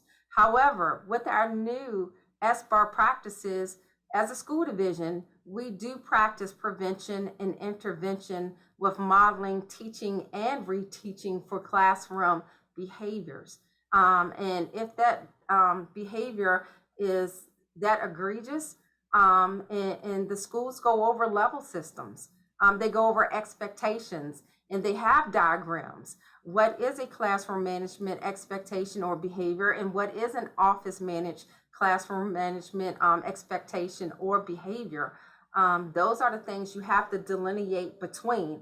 And even for long-term suspensions, we sit there and we go through them. What is a 10-day suspension, and what is something more that we should recommend to the board for that, extra eye, and also so the board can be aware, and also so the board can see if it warrants more than 10 days as well. So, as we're going through these scenarios, each one of them we handle as a case-by-case scenario as well, based upon the intent of the infraction, and also what else is going on with the student, with the goal of getting the student services that they need, whether it's us providing group sessions, individual therapy, or referring them out for services as well, or working with social services or their probation office to meet the needs of the students.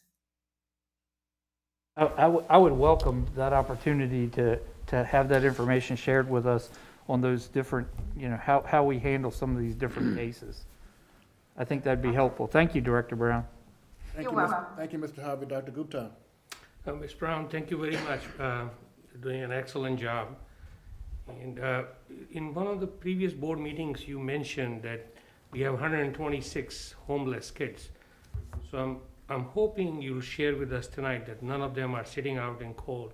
They have a warm, safe place after school to go to. I have a follow-up. And just to be fully transparent, Dr. Gupta, I just hired on Tracy Peastrack, and when she came on board, I do know that we still had one family that was still choosing to live out of the car. And I can say that Dr. Edwards just signed off for us to receive additional funding for our population here in Lynchburg. And I can tell you that we have purchased warm clothes.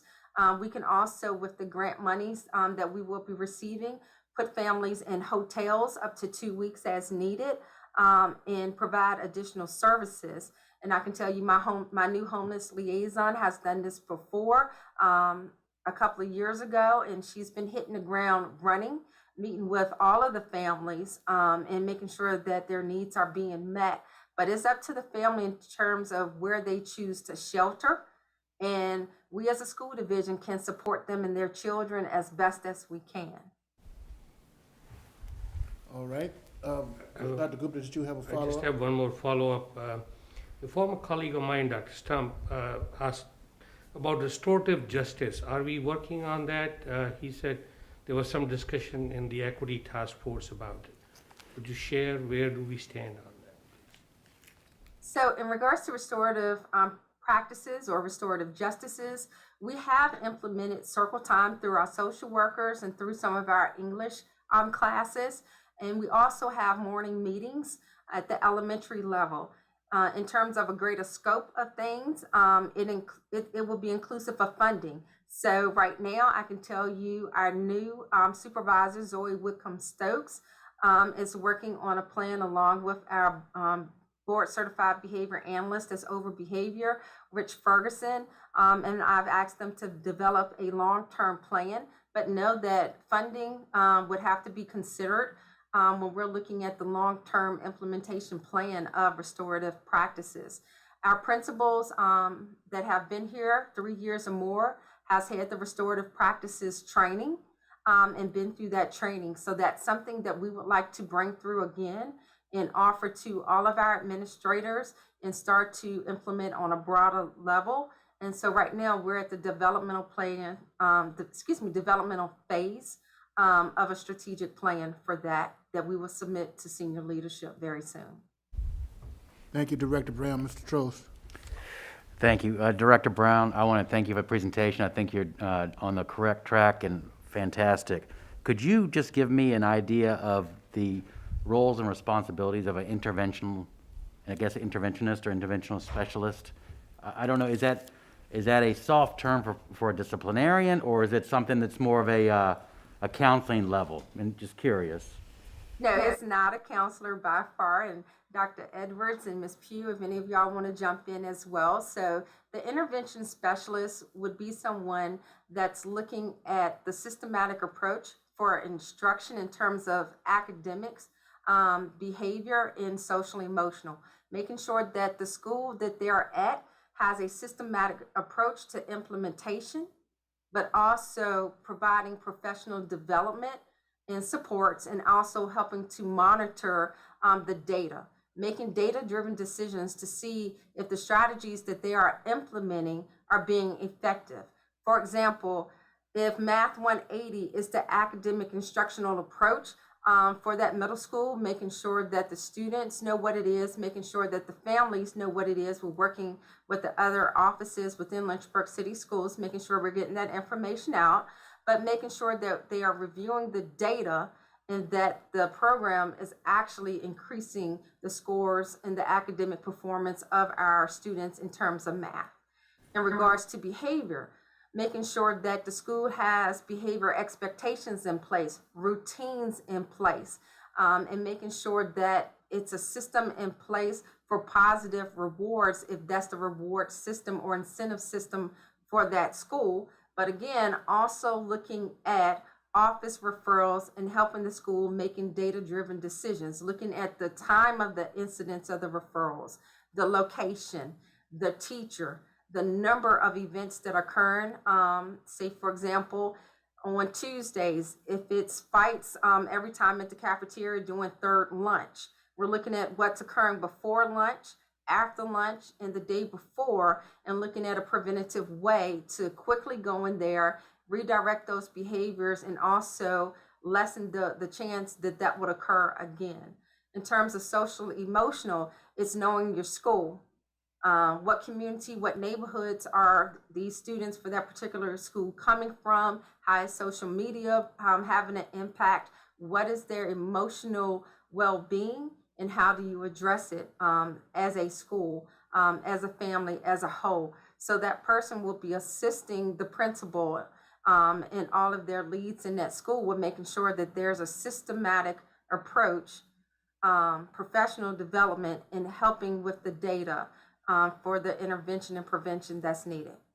Dr. Edwards, tell me if I missed something. You've done a great job, and anybody out there listening who wants to apply, this is on our website. You can apply. There is a job description on our website. It is an administrative position that is CARES funded, so it goes back to what we're doing with our CARES money.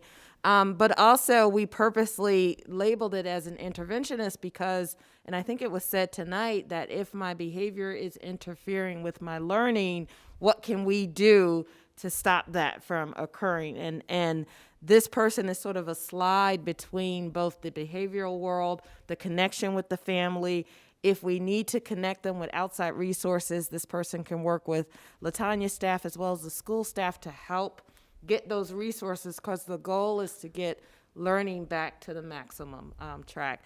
And we wanted to provide the administrative teams, particularly at the secondary levels, some additional support to help them in dealing with some of the things that we are seeing, particularly at the middle school level, that our children are facing. Do you have additional questions? Please. And I know when I was going through the school system, we had something called in-school suspension. Do we have that? And we do have that. And then as a follow-up, our alternative education programs, what is our capacity, if you know? And you may not. You can I don't need to put you on the spot right now, but get back to me. And then what level of that capacity has been utilized by Lynchburg City Schools? And the reason I'm asking these questions is because if we need to frame something going forward to get additional capacity, I want to be in a position to help the school system do that, because that may be one of our solutions to this as I think Sharon brought that up. It's just certain environments may be better for students than other environments. So that's all. And so I can get you the most up-to-date data because one of our programs has shifted.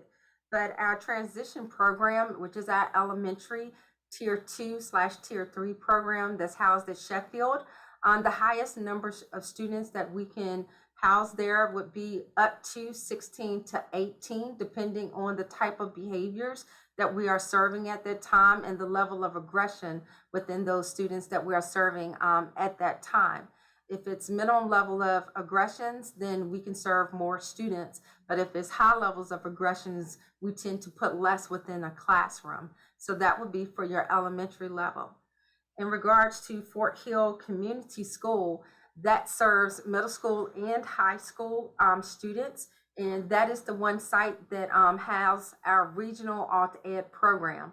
And within the regional alternative ed program, there are slots that are allocated by the state. And it's a sliding index in which each division get a certain number of allocated slots. Lynchburg has the highest slots. Everyone else has 10 or less slots in terms of the localities that we serve around us. And I can say in the past, one locality had never used any slots. And so Lynchburg, of course, got those additional slots. However, this year, with the extreme behaviors, they did use their 8 slots that they were given by the state. As a whole, last year, in and out students, because Fort Hill has a morning program, an afternoon program, and we used to have a after school hours program, which we do not have at this current time. Last year, they served approximately in and out 200 students throughout that program that we served for them. So when we're looking at space, if we're going to run a full day program, that's something we're going to have to look at the number of classrooms that's in that building and, the number of students we can serve full day. And we typically do not run that program full day because we tend to saw more behaviors occur if we ran more than a half a day program with most of our alt ed students. And so we could chunk in that material, chunk in that information and run them through a half day and then also give them additional work if need be to make that happen.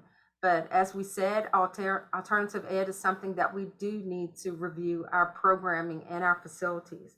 And lastly, we have Empowerment Academy that has a new home, a new location at RCI right now. Formerly, it held about 50 students. Right now, it can house approximately 30 students within the program comfortably as of right now. Thank you. All right, Dr. Brennan.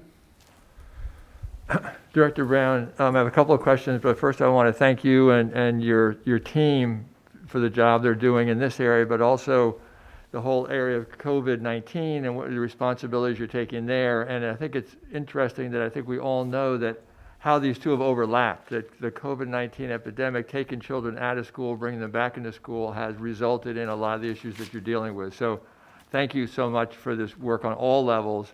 And I also thought your response to Dr. Gupta's comment about that homeless family, thank you for taking, in the midst of everything else, dealing with a pandemic, and that you can also help a family. So thank you for doing that. I have a couple of questions which I hope will be short, with short answers, just out of your report, which was so thorough. I just want to prove that I read it. So I just wanted, that's really what I'm asking. But when I went around to schools in the fall, talking about the status and composition of behavior support teams, which are made up of BCBAs, behavioral coaches, counselors, how do we do with having people in place in the different schools as far as open spots goes or needs for that? So that's one question. The other is, Dr. Edwards mentioned this, we've talked about, so at the mentoring-based programs, we've talked about that a lot, and I was wondering, are we at the point where we are initiating some of those programs, where they actually are in place yet, and if not, when would they be in place? And then number 3, which again I think is a short one, is one of your goals is to have 100% of students with disabilities, with behavior plans, with an evidence-based behavior management plan in place, which sounds great.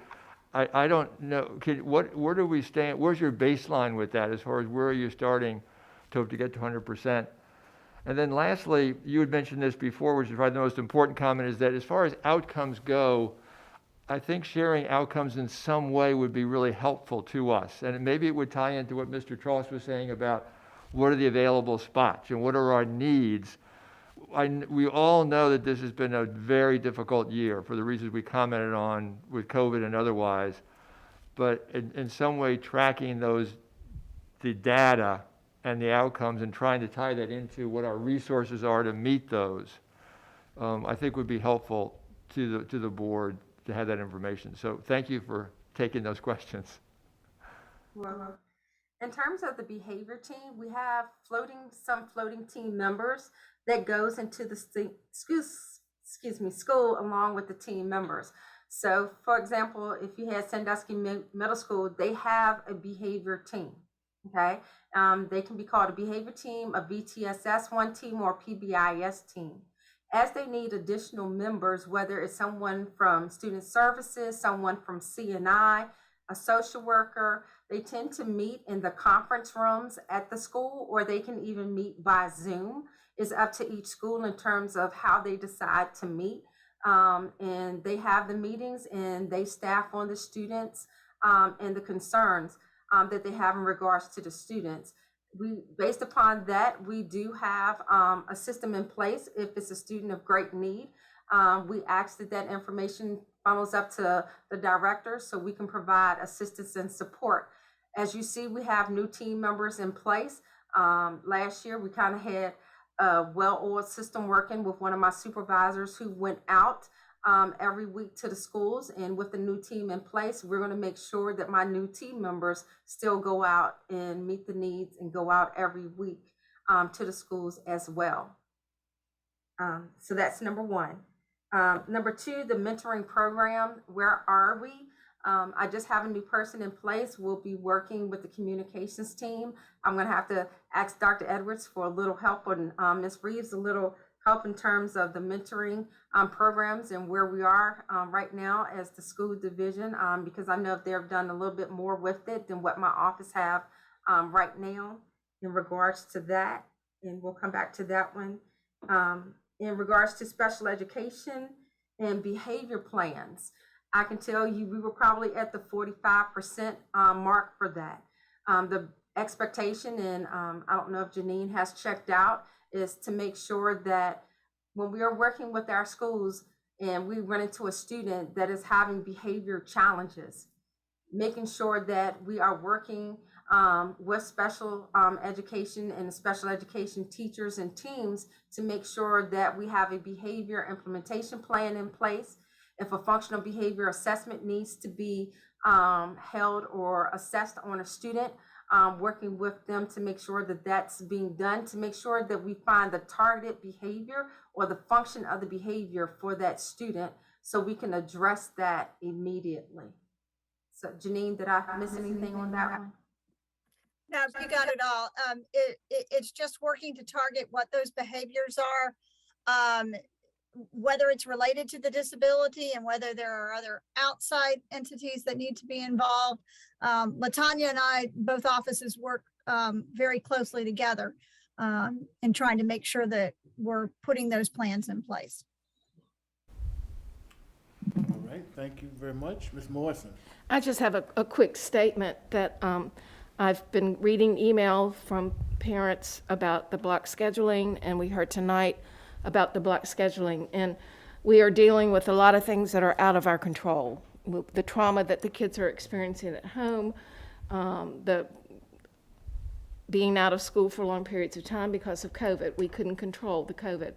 But the one thing we can control is if the periods are too long for the students, and that's impacting behavior in a negative way, that is something that the schools can look at. And I would hope that they would give us information about how they feel about that. That's just a statement. All right, thank you, Ms. Morrison, and Director Brown, thank you for your presentation. I'm sure board members Thank you. appreciate it. And I'm going to ask now that we would take a 5-minute recess and we can come back and roll through our unfinished and business and new business.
4 aspects of that: CARES funding, high school block schedules, community conversations, and equity task force. And Dr. Edwards will lead us through this presentation. Absolutely. So we wanted to give an update just on the various CARES, ESSER, ARPA, GEAR, all the different names for the additional funding that we received, and some recent grant opportunities in terms of providing some funding for transportation. So Ms. Laconich, are you there to talk a little bit about the bus driver CARES application that we recently submitted?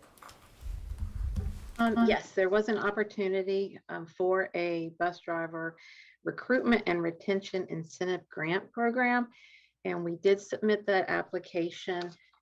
The cap it's based off of the school division's enrollment, and we would be capped at $50,000 for the division.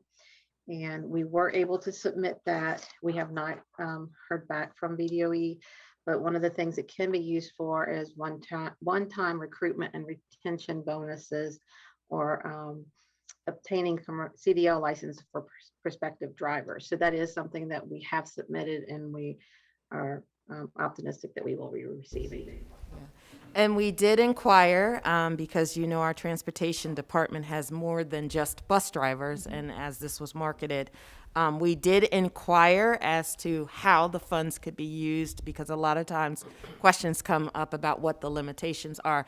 So Kim, when we inquired about the limitations for this particular grant, you want to share what was shared with you? Yes, ma'am. So I did contact the state. I actually contacted them twice just to verify. And the guidance that we received was that this could only be applied to drivers that had their CDL. So that was a strict limitation on that. Which for us, when you're looking at the transportation department, we know that we have more than just drivers with the CDL. And we struggled with, if it wasn't for all, should we do it at all? And then, of course, in these hard times, we came to the conclusion of, yes, we should, and find other ways to possibly make up the difference. But we didn't want to leave any grant money on the table that could possibly be used as a retention bonus. A small token of thank you for the hard work that you're doing, even if it's limited to the folks that have CDL. The other thing that we were exploring with ESSER 3 is similar to the possibility of retention bonuses for existing staff. And while we did learn that it is, I'll say, allowable, not necessarily always advisable. We do know that other school divisions have put in, altered their ESSER 3 applications to do that, and I've asked Ms. Laconich to look into that for us as well. So I don't know if there was anything else you wanted to add about that, Ms. Laconich. No, I did just get that. I received the guidance from VDOE. That was actually the USAID guidance, and I passed it on to the federal grant coordinator so we can look into exploring that option. All right, so we are looking into those things where possible. And that was a change. Remember when this all first, and I'm dating back to May 2020 when we were first getting CARES funding or ESSER funds, those types of things were not, bonuses were not allowable, but over time as things have changed, and funding has changed, the restrictions have changed on different funding. And also, we will be providing the board with an updated CARES chart where we kind of map out all the CARES by numbers, 1 through, I think the most recent one I have is from October 13th, where we were up to 1 through 10 in terms of the various funds that we were managing, each one having its own expiration date, and sometimes newer funds were expiring before the so we have been shifting funds, everything from a lot of the positions. If you go on our website, you will see things that say CARES funded. We want to be transparent about some of the people that we're adding on staff, because we recognize, there are some people out there looking and counting how many new staff members are you adding, and we're being real clear that this is CARES funding. And for a particular need, like if you take our interventionists, we're hoping that the work that they can do is right now and give us the benefits and the outcomes right now. because when the CARES funding is no longer in existence, we cannot continue funding those positions unless we make some additional decisions for that. So I wanted to give the board an update on that, particularly as we see things in the news about other divisions giving bonuses, and just to explain some of the restrictions and funding opportunities for that. Dr. Edwards? Who will be following up on these different grant programs or grant submissions in the coming year? In terms of? For a transition period or? In Ms. Laconage's office, we actually we have a grants coordinator who does the bulk of it, but we do have a fantastic finance team who stays on top of every penny, as well as some very invested principals who are looking to, because a lot of the things that are funded are at the school levels, Very good. just to make sure. Thank you.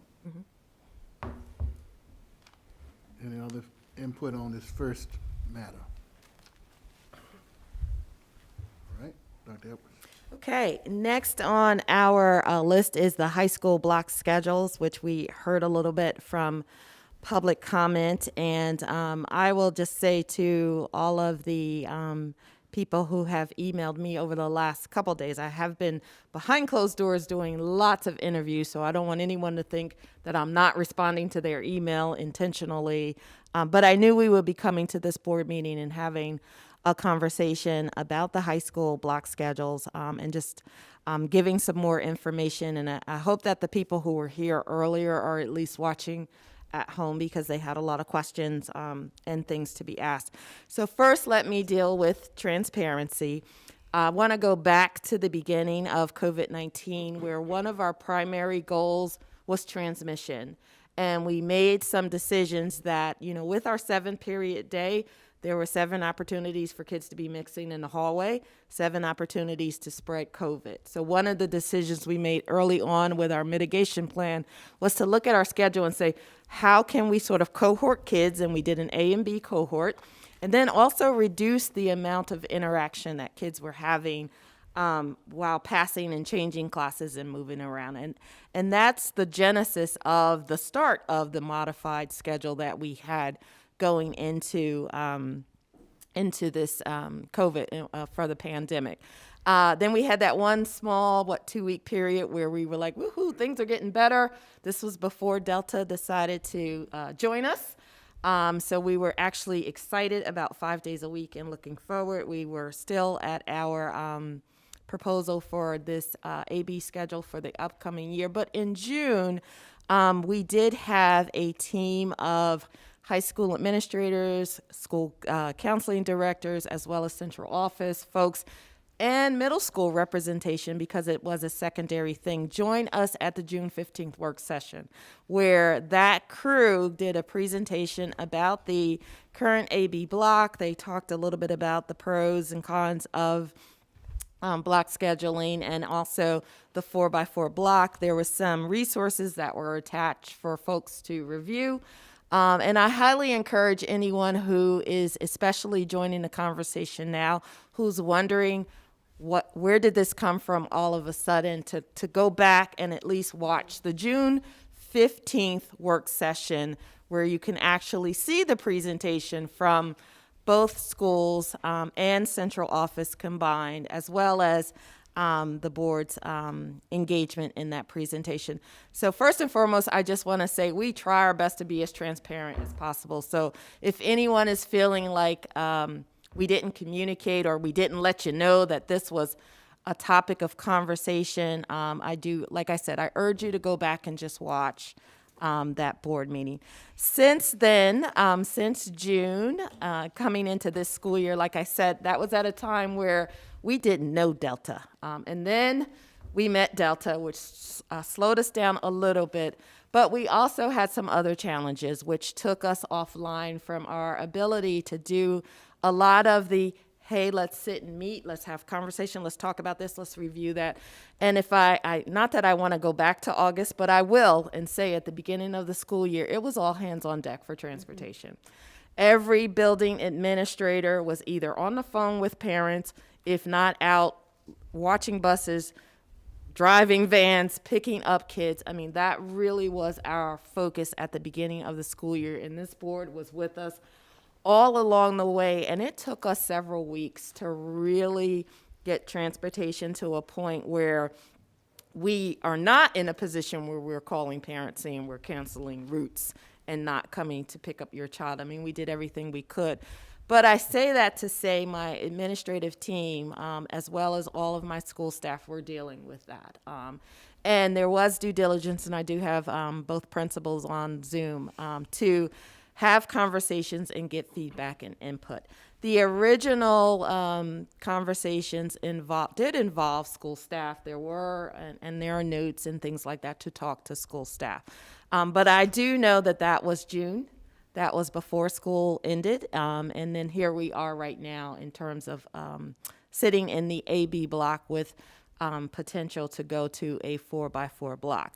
One of the things that we did ask our school staff was to really get feedback. Now, you all are familiar with Crystal's D's and how we make decisions. And I think part of the challenge that we have is when people don't understand how a decision is made, it causes confusion. So some folks think that I make the decision in terms of what we're doing. Some folks think that you all are voting on the schedule. Some folks think that it is the school buildings that do it. Some folks think we're going to take a vote and majority rule. And unless we're clear about how we are supporting this decision, we can get to confusion and a lot of hurt feelings. And I think we're there. I think if you heard our parents, and I mean, as wonderful as it is to have our band outside playing for us, which I thoroughly enjoy because they are awesome, their reason for being here is to support their program. So we don't want that. We don't want people to have misunderstanding. We will say that it is a collaborative effort in terms of making decisions that are best for our kids while we're still in COVID with the Delta variant and a new friend with the Omicron variant as well that may be coming our way that we don't know. Also with the potential for the vaccine and seeing where that's going for us. So it's still a lot of unknown. But the last thing that we want our families and our staff and our administrators or anyone to feel is excluded or not included. So one of the things that we're doing is getting additional feedback and additional information. And I will say sometimes when you ask the question, and I know that I think tomorrow and the two principals can confirm that there's a meeting with staff to get some input from staff. But sometimes just asking the question and asking people for input puts people on alert, like we got to do something. We have to shut this down right now because they're asking. It's a challenging place to be as a superintendent because you want to ask, but you recognize that when you're asking and you say, how do you feel about the AB block, or how do you feel about the 4x4, or how do you feel about scheduling, that people are very passionate about how they feel and for various reasons, and that they will share, but there's sometimes fear. A decision might have been made. Has it been made? How's it going to be made? When is it going to be made? And we have not made the decision yet. And one of the things that we're working with the staff, the administrative school staff, is to talk about what are we going to do. But the decision that we make, we want to be mindful, thoughtful, and definitely not feel rushed into anything. So I'm going back to say our original plan was to sit down during, August and September where we were enjoying post-Delta, which didn't happen, to actually get some meaningful data about how's it going right now, what are we going to do, engage our stakeholders, and we haven't had that. So we're doing it now. And then why it's of concern, which to me is quite poetic as I sit here with a quarter note in one ear and a treble clef in another ear, having been in the marching band, having been drum majorette for East Orange High School Go Marching 100, having performed at Giant Stadium as being like the highlight of my life, and having won a drum majorette competition as a junior, competing against seniors, playing in the band, playing in jazz band, doing a parade on Memorial Day. All of the wonderful things that I enjoyed as a musician, which made my school experience as a high schooler so great that when I went back, I was assistant band director when I was a chemistry teacher, which is how much I love the the arts and program. And my own children, both being both athletes and theater, so those people who are in the theater arts, also doing that. So the last thing this division wants to convey to any family member, anybody, is that we don't support the arts. We absolutely love our arts. We love, I think our violin program, our orchestra program is top notch, as you heard, Lynchburg Symphony Orchestra complimenting us. Our kids are winning awards. Our theater program is outstanding. It is totally supported. So for families who are feeling like, oh my goodness, we're trying to decimate the program, that is not at all what we're doing. And you will never get that from this superintendent, who herself is a child of the arts and math and science and STEM. And I understand the importance of being well-rounded and having these opportunities. That being said, there is not one single schedule that works for every child at the same time. There isn't a single schedule that works for every child at the same time. The 7th period day, the 8th period day, the alternate A-B schedule, the 4x4 block, the 4x4 block with a skinny in the middle, the alternate A-B with a Monday that has every day. I mean, there are so many variations to schedules that we can explore as we look at the best ways to really provide for our children. All of them have pros and cons for them, and all of them in some way, fashion, work perfectly for one child and not perfectly for another child. So it is best that we work together as a community to make this decision. And it does affect the secondary schools and not so much the elementary schools. It is not a downtown only behind closed doors. We make this decision without consult and discussion with the folks. We are not making this decision. We are supporting our schools as they explore how they can mitigate COVID, because we're still in COVID, as well as provide excellent instruction for our students across all disciplines. I do want to say on the agenda in January is for the team to come back to speak to the board. One of the things, and I remember Mr. Harvey too, you had questions at the end of the presentation, so we said, we'll bring them back. Well, they're scheduled to come back in January, but it seemed very timely right now with all of the questions that that we at least mentioned to our families, and I'm not sure how it got to where it is, but it is where it is. So I did want to mention it to our families that our team is coming back, and there are meetings that are occurring with staff, and I don't want staff to feel like they weren't included in a part of it. In certain instances, depending upon staff, the counseling staff have reached out, the principals have reached out, the central office staff members that have been working with them have reached out, and to some degree, we even may have to do one thing for middle school students and one thing for high school students. It depends on what's best for the kids. So there is a lot of conversation to be had with that, but I do want to shut down, eliminate all rumors that say we have not been transparent in at least talking about it. We did start this conversation last year. At the school board level in notifying both the school board and bringing folks here and being responsive to questions school board members had at that point and bringing back questions that school board and community members have. I do appreciate every single person who spoke tonight. One, everybody was wearing a mask who spoke, so thank you for that. They were polite, they were respectful, they were passionate about what they felt, and they were everything that we want as we have public discourse.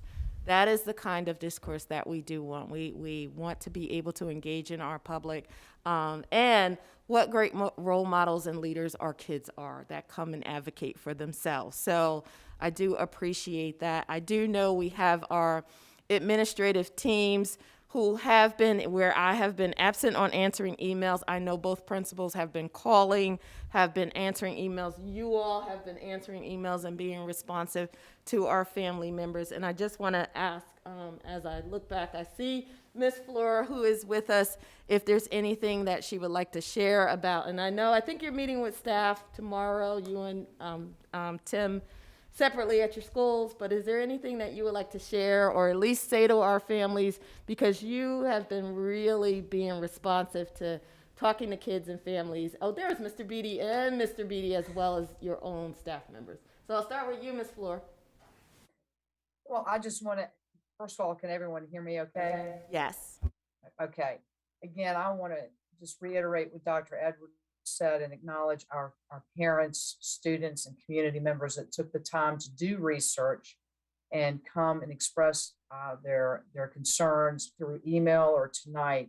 And yes, you are correct. Both Heritage High School and EC Glass High School, we are meeting with our teachers tomorrow to provide them with some information and a way for them to give us some feedback as well. Because you're exactly right. All of the things that would have gone along with a major schedule change, conversations with the community, our students, our teachers, our families, we just had to do the daily lifting of keeping kids in school in the fall, and those did not happen. And back in October, representatives from each school that spoke with you and the personal advisory expressed concern about this. And because that, some other meetings started to happen. So just wanted to confirm that. And again, thank everyone for sharing their concerns. Yeah. And the last thing I'll add is we just want to provide our stakeholders and teachers with information so they can make an informed decision about what's best for next year's schedule. So no decision has been made, no decision has been finalized. We're going to involve our teachers in the decision-making process, and we're going to do what's best for everyone in our building. Thank you. So I just wanted to take an opportunity to just pause, and I didn't want to bring them here in advance of actually having the time to do what they want to do in terms of just working with their staff and giving them until January, our January board meeting, where they're scheduled to come back as a team to present. But I don't know if the board has any. Yes, and so we'll open up with the clarity that in our January board meeting, we will have the reporting out of where we are with this matter. I think it's very important that the board share whatever thoughts you have. And I know some were raising your hands. And I guess going to start with Mr. Trauson. Just if you have something, we'll just work our way around the table. How viable is the option to go back to the 7-period schedule? I mean, is that something we're reviewing? I think they're just looking at all possibilities right now, but also being mindful of time, right? And the decision, because any change you make, obviously, we want to implement well and make sure that we have all appropriate resources. So. Okay. Dr. Brenner? So I'd like to reiterate what Dr. Edwards has just said, that in this current era of school board councils hearing a lot of different things about masks and books and things like this is so refreshing to have people come and say this is important for our students and for our children. And I want to thank everyone who's made comments and came tonight and to send emails. I also want to say that I think I'm not going to read what's been said multiple times, but one comment is I hope that we won't rush into this decision. You know, as you have said, it was a rocky start for the year. I'm sure you wanted to be in a different position. And I hope there's not going to be a feeling that we have to make a decision just based on time. So, and I'm sure that that won't be done, but I just want to make that comment. And then lastly, I think that this clearly is such an important topic. I think it's going to take time for it to develop and to be really meant as a final decision. But thank you all for doing that, and thank everyone who's been making comments either by email or in public comments tonight. Before we go to Ms. Morris. I did want to say something.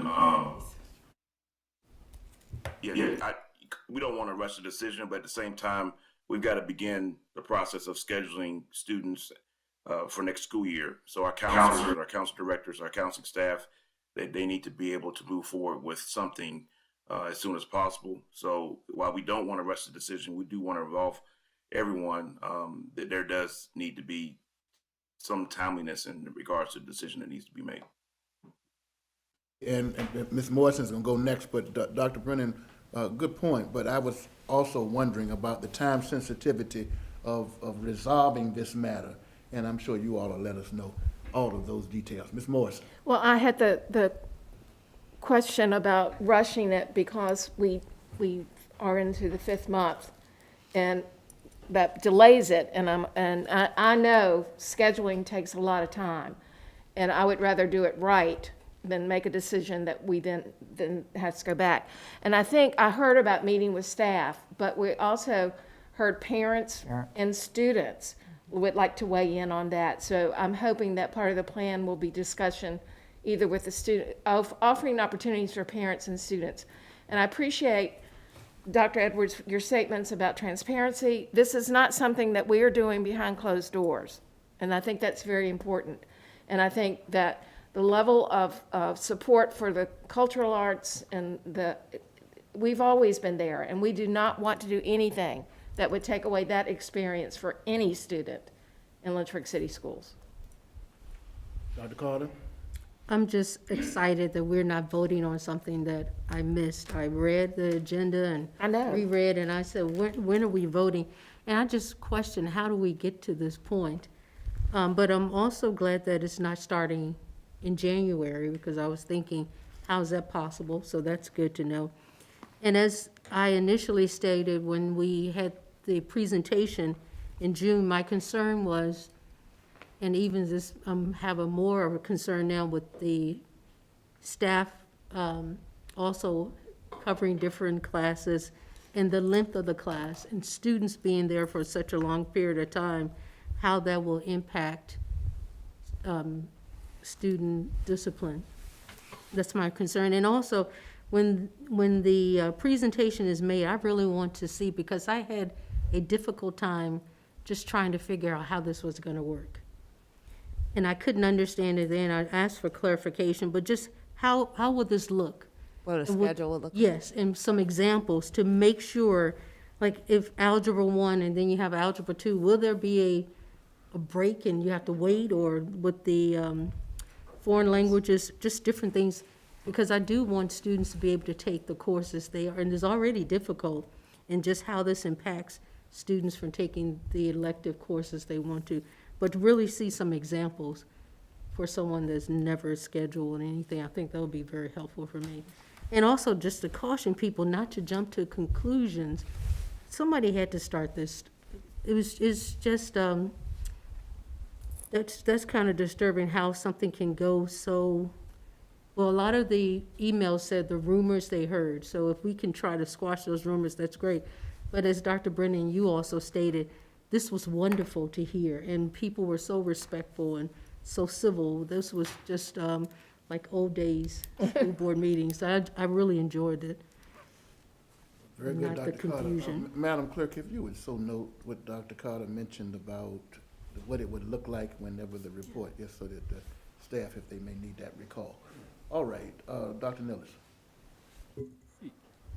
Yeah, I guess I'm probably going to repeat a lot of what's already been said. I do appreciate everybody's comments and being respectful. And, you know, I think, well, I'll speak for myself, but, you know, I agree with, you know, a lot of the concerns that were expressed. You know, at the June meeting, there was a concern of the board overall with arts.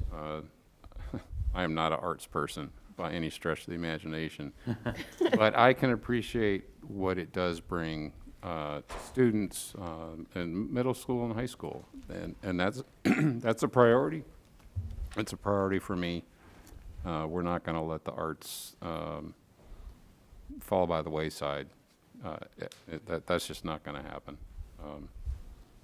So I don't know what a 4x4 block schedule looks like and how AP classes Yeah. fit in. The exam second semester. Much less with, you know, the exam schedule. And I took 2 years of foreign language, and man, it was tough when it was 1 year at a time. To have a year's worth of foreign language in a semester is, that would be a challenge for me. I'm sure with the great teachers, though, they'll bring them all along. So, anyway, I'm rambling on, but. Your points are coming clear. Thank you, Dr. Nillis. Dr. Sinha. Well, you know, I too recall us raising quite a lot of these issues at the time this was discussed, and I don't know that we ever returned to it to get satisfactory answers. And if we did, and I'm just forgetting about that, I apologize, and I will go back and review. I'm concerned about the claims that, about like district band and stuff. Surely there has to be some kind of workaround or something in place, because block scheduling is not a new invention. So I would like to see answers to that question of how students would continue to be eligible for these honorable things that are very important and give us bragging rights as a board and a division, so that those things aren't negatively impacted. And just to look at all, sort of the, the rule, what can go wrong? and I don't like to be a pessimist, but when I always plan for things, I always look, what's the worst thing that will happen? And if I can live with that, and it's an acceptable thing, then it's a course a course of action I will choose. And it sounds like there's quite a lot of concern about a variety of unintended or negative outcomes or potential for problems with the block scheduling that families have raised, that I think we really do owe it to them and to the students to explore whether or not those are actually real problems that will happen, or if there are workarounds to them, or what's in place to prevent those things from happening. Madam Clerk, so noted. Very good observation, Dr. Sinha. Thank you. Dr. Gupta.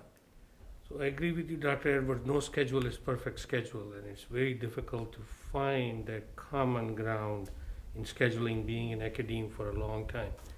But having said that, I think all the stakeholders should be on board for any plan to be successful, and hearing tonight looks like there is some, fear. And as I shared with Dr. Lewis, I'm not an art guy, but my daughter was a music major, and that's a passion these people, she has, and they carry it, and they spend a lot of time building up on that passion. And the other concern I saw with those sequential classes, like Algebra 1 and Algebra 2, if there's going to be a break, that's not good. There'll be a learning loss. So addressing those issues as we move forward and involving all the stakeholders will be the key. Thank you. Thank you, Dr. Gupta. Mr. Harvey. Thank you, Mr. Chairman. As you mentioned in the June meeting, I had some concerns, I had some questions. And so I started doing a lot of research. I've been talking to people in regarding AB blocks, 4x4 blocks, 4x4 modified, all of the different scenarios of these block schedules. I also heard a lot of folks express some concern about what I'm going to call, and I'm using this term myself and I'll own it, intentional learning loss. In terms of, we struggle with, from year to year, the issue of learning loss. That's something that this school board talks about all the time. And yet we're looking at scheduling that could create up to 13 months of that separation. So for me, I need more information about these different programs. First off, what we're going to propose and what are the benefits to that system. How does it benefit our students? How will it benefit our staff?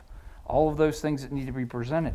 And I'll be the first to say, I really appreciate what both of our principals have done. I thought they did an incredible job in June presenting this information. I just think that there are a lot of us that still have got to get along to where they have been, because they have put so much into this.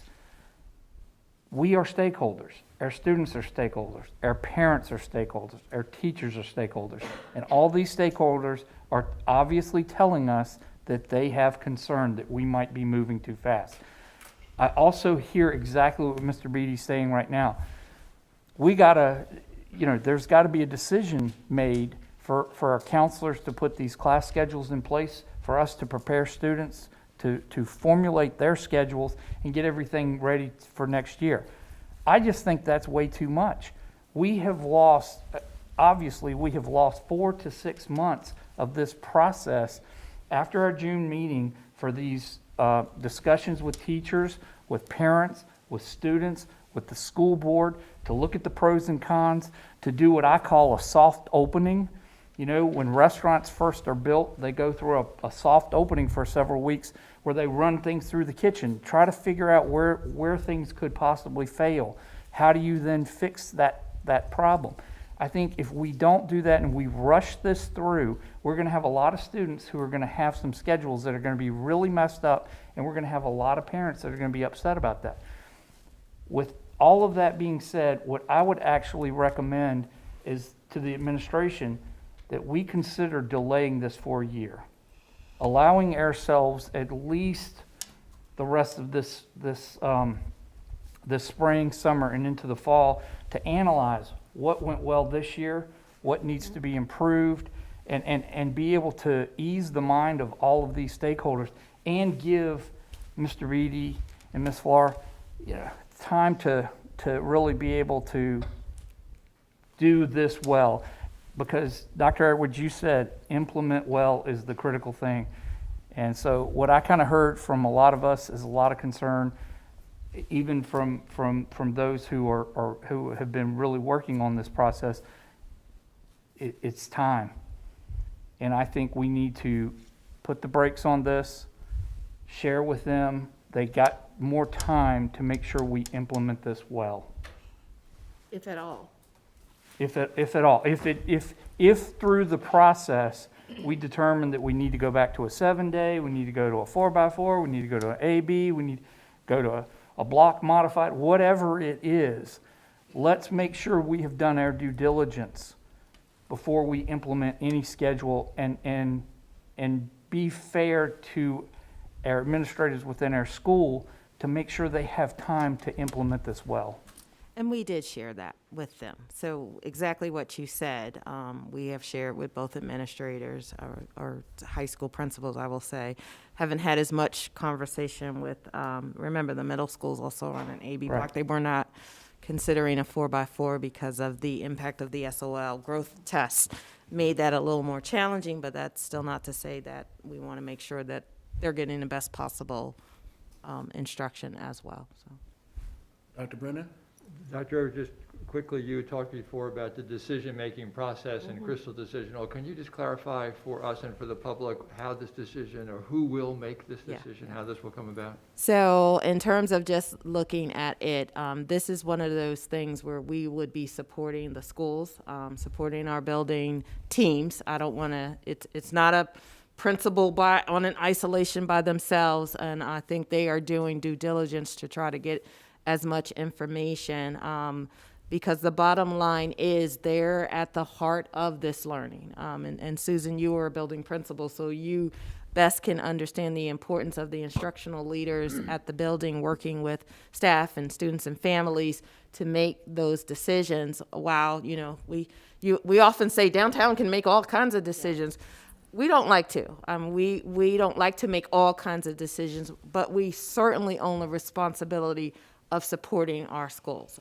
So whatever decision that they make that we, bring back and discuss, our role is to support them if they feel like this is what I need. It's similar to other things that they have asked for.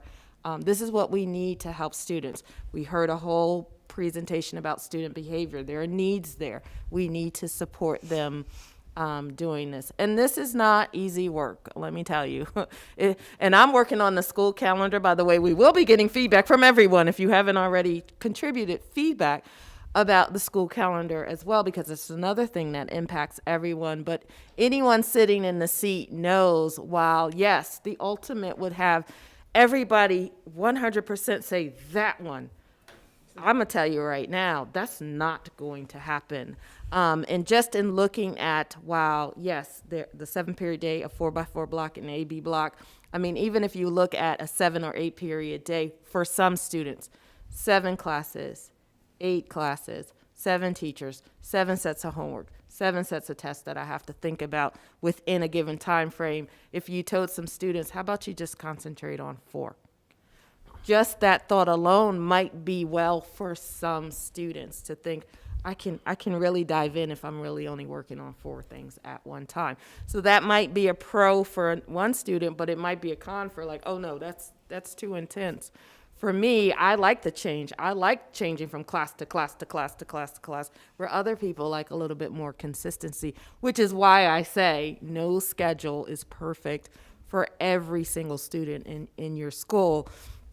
But I do support our buildings in terms of they are working hard to meet the needs of all the students in the school. And while we can isolate the schedule to being, this is how the day, the time is organized there, and as I tried to say at the beginning, there are other things in terms of the movement within the hallways, and whether or not, there's the COVID piece, there's the interaction of, do you do a data analysis of where are your problems in the classroom, or are they during transition? Are they during those times when you're looking at behavior? There's a lot to look at in terms of making those decisions with that.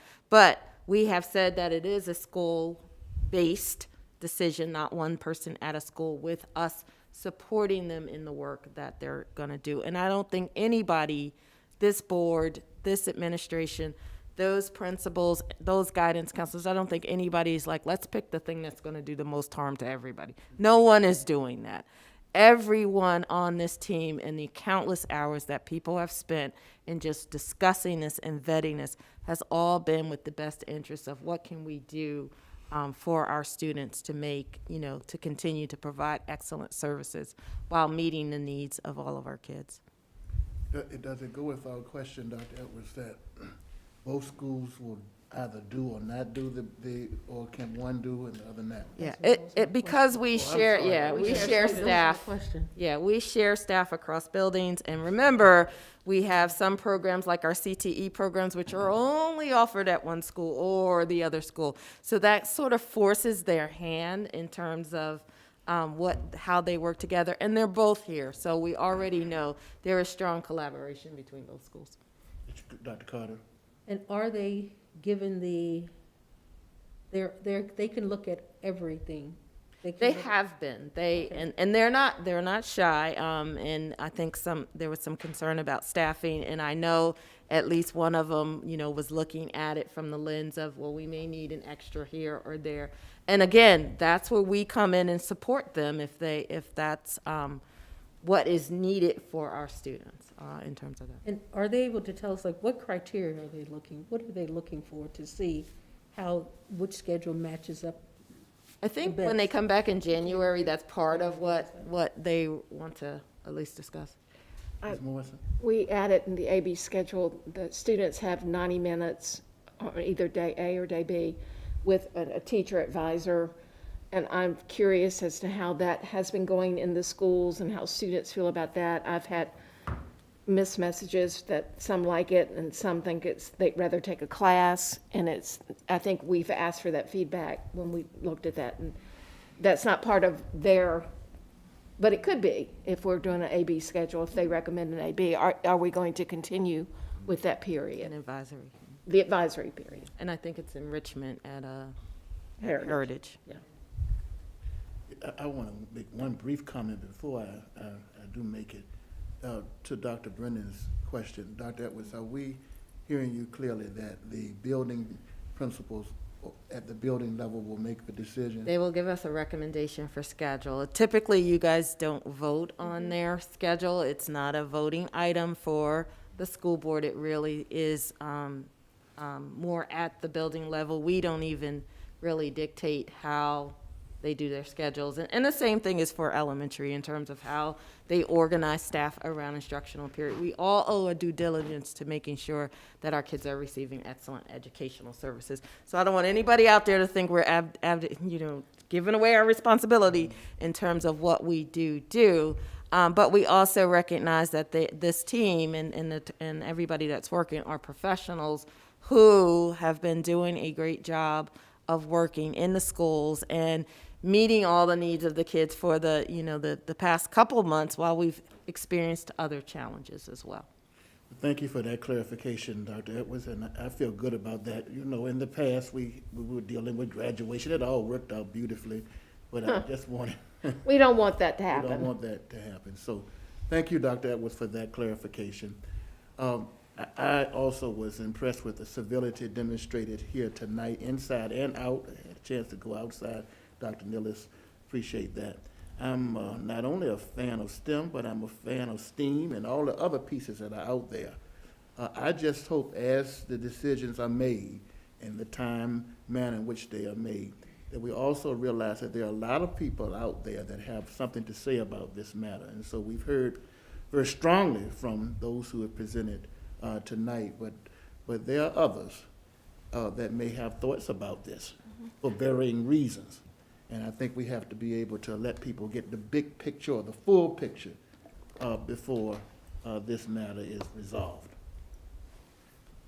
Mr. Harvey. Mr. Chair, could I ask the question, what is the drop dead date? What is the date that the decision has to be made? That's a good question. You will have to review the program of studies for the high school and the middle school. So you review it at one meeting and then you approve or give us suggestions, some changes. So we need an approval of the program of studies, which usually takes 2 meetings.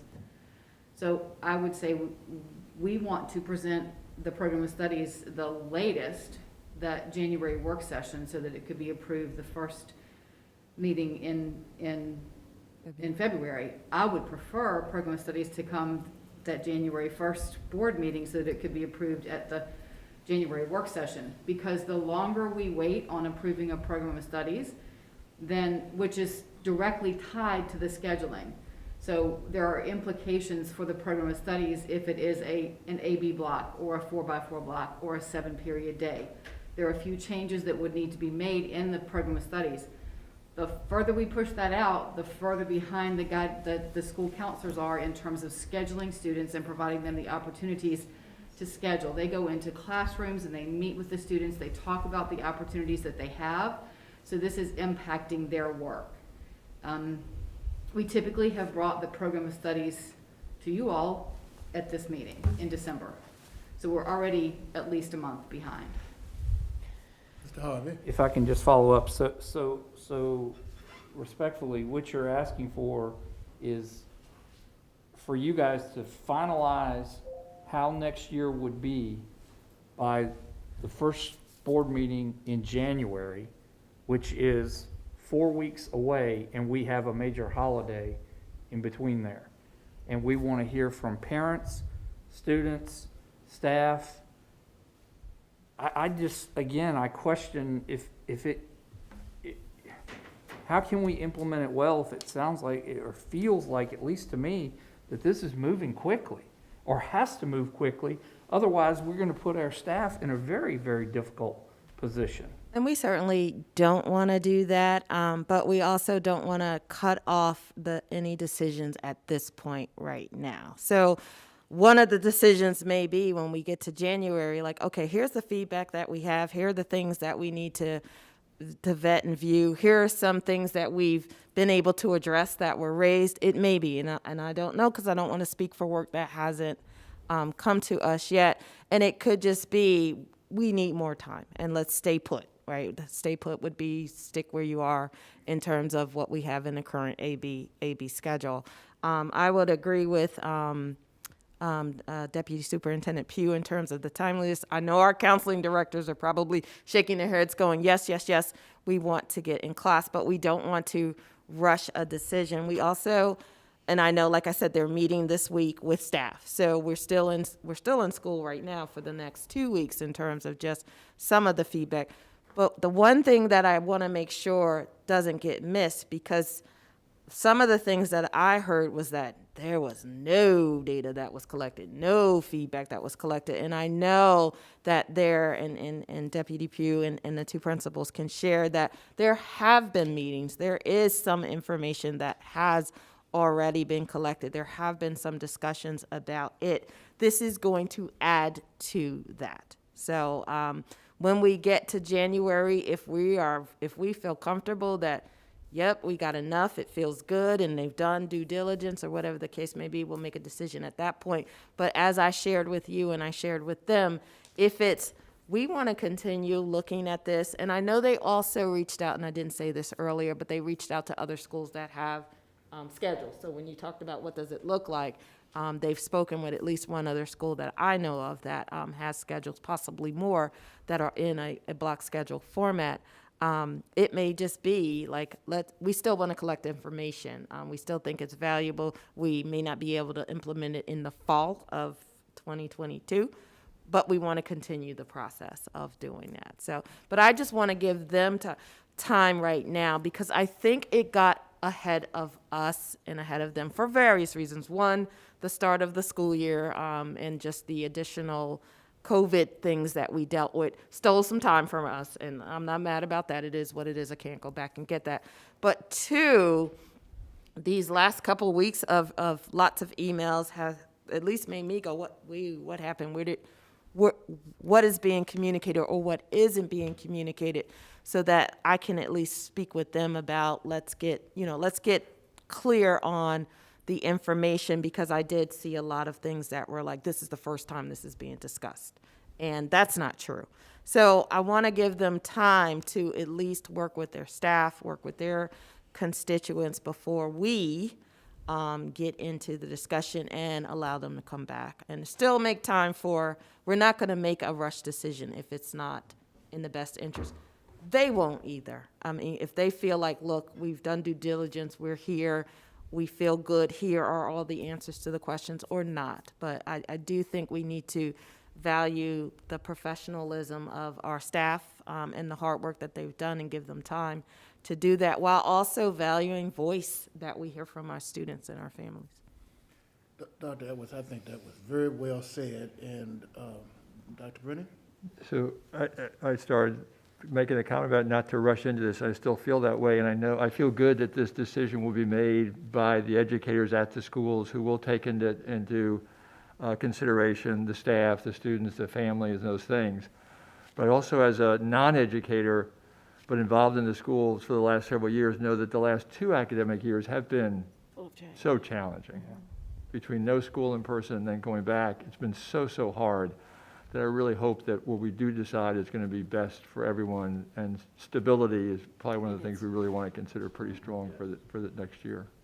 And what I would say to that, Dr. Brennan, as we all sit around this table, not a one of us has kids that with us 7 hours a day, and we know it's hard. They know it's hard. Right. They deal with it every single day. They deal with class coverage when COVID hits. They deal with trying to run a sports program and have this and fans and all kinds of stuff. So exactly what you said in terms of what our experience has been about the last 2 years have been hard. Yeah. I would say my school staff would say absolutely, and we will capitalize every single letter in the word hard for them. So they are feeling it and are aware, and ultimately still want to do what's best for students, even though they're experiencing it. Thank you so much. Carter? I just want to also state that in June, I wasn't really clear on this, but in January, I really do want to hear some of those, how it's going to look. If I don't understand how it's going to look and have some concrete examples, then I won't be able to support it.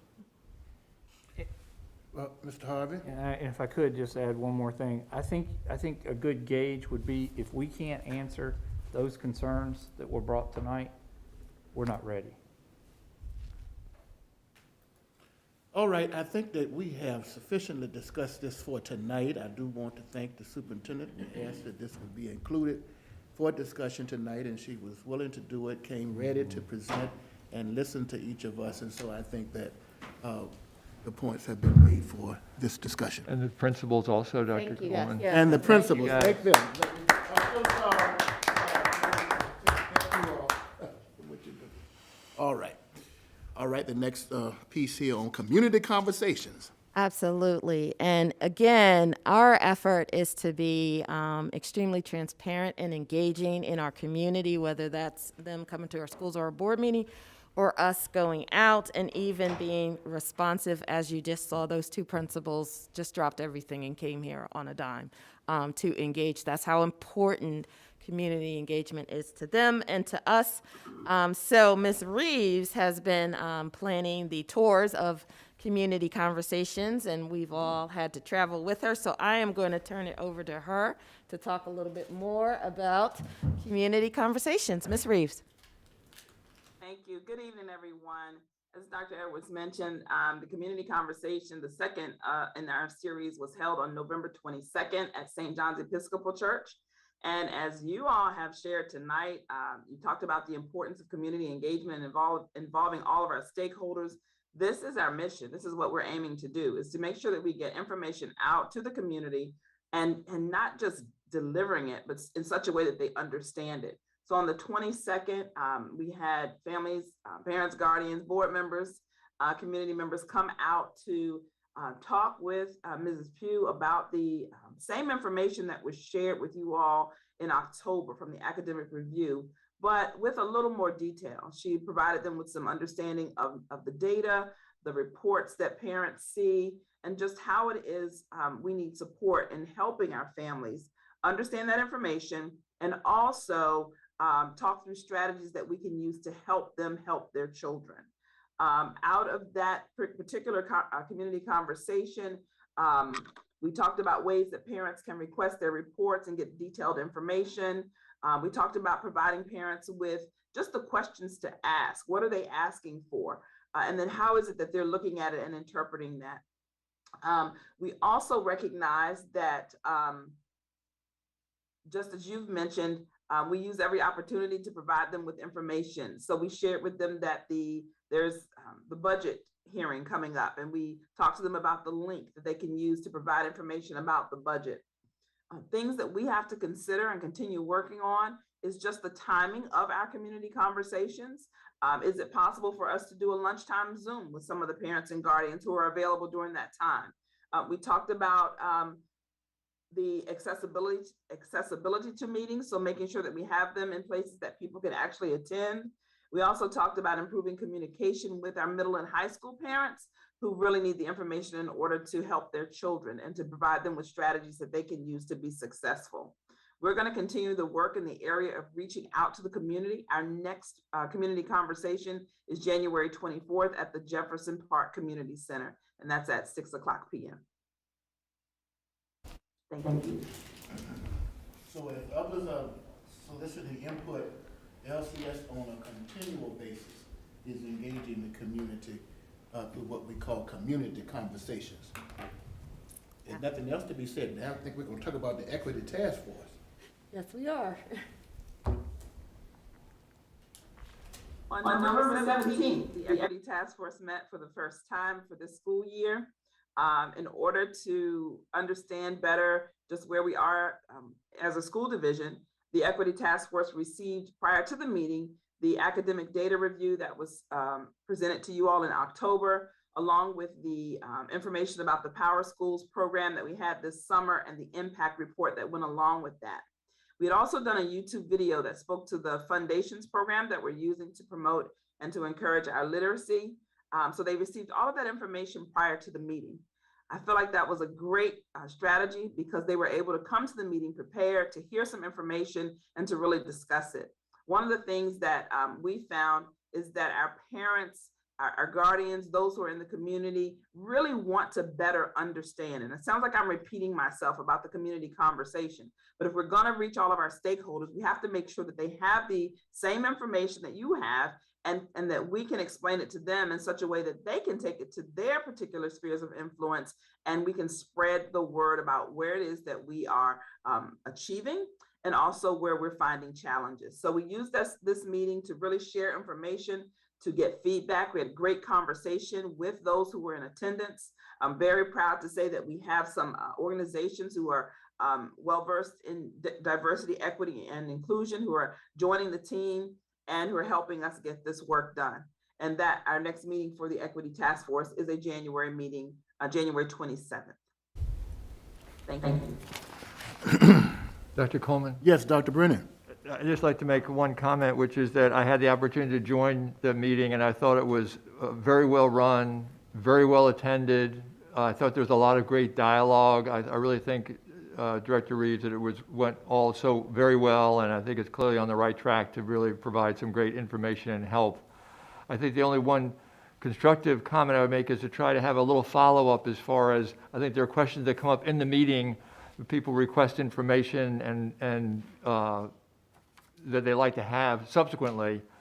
I may have missed some of that, but I'd love to get on the list for getting some of the follow-up information that occurs after the meeting. But I thought the meeting itself was great.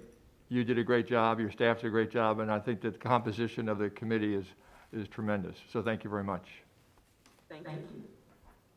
All right, thank you, Director Reeves, and thank you, Dr. Edwards, for leading us through our community update. And I think this is a very valuable part of every meeting that we have, the first meeting in the month. Any further questions on any of those matters, members of the board? All right, that will now bring us to, in our agenda, it will move us to I-2, which is the Education Task Force. And I would like for the board members to please, if you don't already have those documents in front of you, our clerk attached the charter. You will see one June 4th, and then you'll see another June the 13th. And I would like to just make some brief opening comments, and then we will open this up. Our agenda calls for this to be an action item tonight. However, it does not have to be if there is not sufficient feeling amongst the board members that there's a level of understanding around what it is that we're seeking to do. If there is a recommendation that you will see in board docs that will conceivably come our way. I do want to begin briefly by alerting all board members, if you are not aware of it, but that on the lynchburgvirginia.gov page, there is a section that you can go to Education Task Force, and it is the Task Force on the Future of Education in the City of Lynchburg, pre-K through 12 and beyond. We were made aware of this. We do not have it on ours, but they do have this where you can see the charter, members, meetings, minutes, community input, and links, and you will be able to see the journey of this process. I do want to acknowledge that early in the year of 2019, then Chair Susan Morrison, myself as Vice Chair, and the others that would be listed, began to have discussions around a task force. And that was pushed along, and then in June of 2019, City Council actually, along with the board, established this task force on the future of education in the city of Lynchburg, pre-K through 12 and beyond. And in that process that took place, these original charters that you have before you on board docs are the only documents that have been approved by that body. And you will see one dated June 4, and then the one dated June 13th, which was actually passed, simply has nothing substantive, but just a few added words to encourage the need for inclusivity or inclusion of diversity and things of that nature. So both documents are essentially the same. If someone needed particulars on that, I certainly would walk us through that. I don't think you would want me to do that because it's really the same document with a timeline at the back or on the last page. So that would lead us to the fact that this task force engaged in about 8 months of work, and at the sufficient point, there would be an interim report that would have been given, but that task force went on pause in spring of 2020. And they've been on pause for approximately 20 months from the spring of 2020 to now, which brings us to this point. I want to thank our vice chair, who I think has provided excellent leadership as we have been meeting with our city leadership and our superintendent and others. And I would just help us to appreciate that where we are tonight is not desiring to weigh in on any scope adjustments to what that original charter stated. A part of the pause that has occurred has been around matters like that. So as a result of it, in February of 2021, there was a modified charter. We actually took a stab at it and said we were in agreement with modified learning and family engagement, technology, equity, and student social and emotional mental health dynamics. But council never acted on that. So the only charter that has been officially approved is the original charter. And so it is the thought pattern of this thinking group, including yourselves as you might weigh in, that we want to allow this independent group that has been seeking to do its work to be given an opportunity to do that. I have had conversation with Dr. Michael Gillette and Gloria Preston. And Dr. Gillette would like me to say this to the body tonight as we begin our discussion, that the task force was put on hold because of COVID by them. That the task force thought it not appropriate to add more demands on an already stressed school system during the pandemic, but we are eager to re-engage on this project. Gloria Preston wanted us to know that she wishes us Merry Christmas and to make sure that it is clear what it is that they would be doing. And the original charter indicates that. And so this is not about what they need to do so much as it is our value for community engagement and to ask the task force to complete the work that they were chartered to do. And so I'd like to open the floor for discussion at this time for those who would like to have any further conversation on this. It is possibly tonight our board could make some determination, and it may or may not be that council on their December the 14th meeting would make some determination.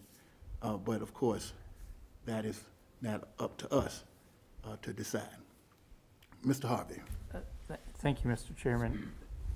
Just seeking clarification for myself. This charter has already been voted upon by this board. That's correct. So the only question I believe that's before this board tonight is us to be authorizing them to just move forward. That is correct. So your clarification was that that group paused for COVID. Yep. This board did not pause that group for COVID. That is correct. So what action does this board really need to take? It seems to me that that group could simply restate that they're going to start right back up. That could be an option. Once again, this notion of maybe being a quasi-independent body, at least Dr. Gillette would like to refer to it as that, did have some engagement from council and the school board, and he was wanting to have clarity of direction. Ms. Morrison? I think that to support this recommendation would show support for the task force moving forward. And I think that's because they've been not together for so long that it's important that we restate our support for the work that they can do. I would support that 1,000%. I do think it's important that, given the amount of work that it could take, that we may need to look at providing additional help to get what they might need from us or the city.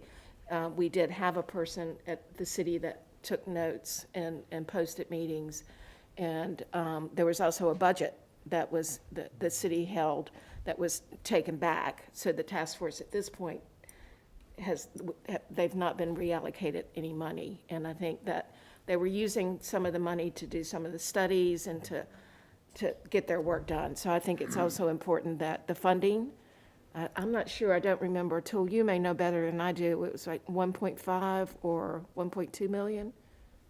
But that money was to implement the suggestions Right. come out of that task force. And I think that's important. The money was not for the day-to-day operation. But they did use some of it for the demographic study and some things like that, yeah. There was some set aside for city managers' use. Right, as well, right, so. yeah. Dr. Carter?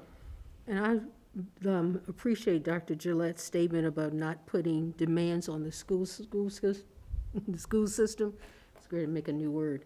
That's important because especially now with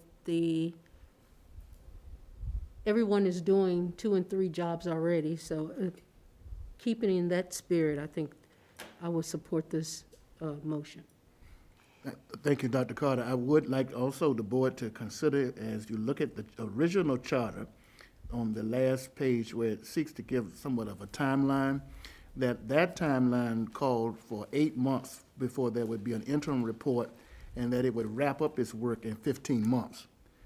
Keep in mind, we do have a Dominion 7 report that is coming forward, et cetera, whatever it is we are asked to provide.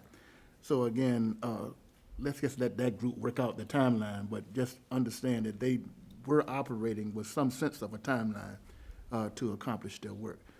Dr. Gupta. We got to understand the constraints on the school administrations, because when the data is needed, as Dr. Carter said, people are already working short staff.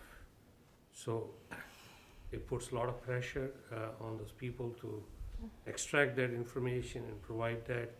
So that needs to be a conversation between the superintendent and the chair of the task force or the steering committee. Make sure all those things are ironed out. So noted, Dr. Carter. And also the 2 members that are on from our school board, I hope we continue to advocate for that, or to make sure that the committee is aware of the strain that our school system is already on. Well said, Ms. Morrison. Also, given the fact that we have the facility studies, we're looking at demographics, we're looking at redistricting, might be a priority for the members of that city school task force, because that's short term. And the more information and more community engagement in that process, the better we will get at understanding and having their input and recommendations. That's just a suggestion, but that's up for the members to work out. Dr. Gupta? As we go forward, I think we need to look at also the diversity of that makeup of those committees. Point. Because as you mentioned, as we go into this facility planning report, the neighborhoods which will be affected should be represented and should have their voice heard in that process. And we'll be doing that as we go too, but I think you're right. I agree. And like Dr. Brennan, I did read these charters 10 times. So you ought to give me a quiz on these charters. I think I do all right.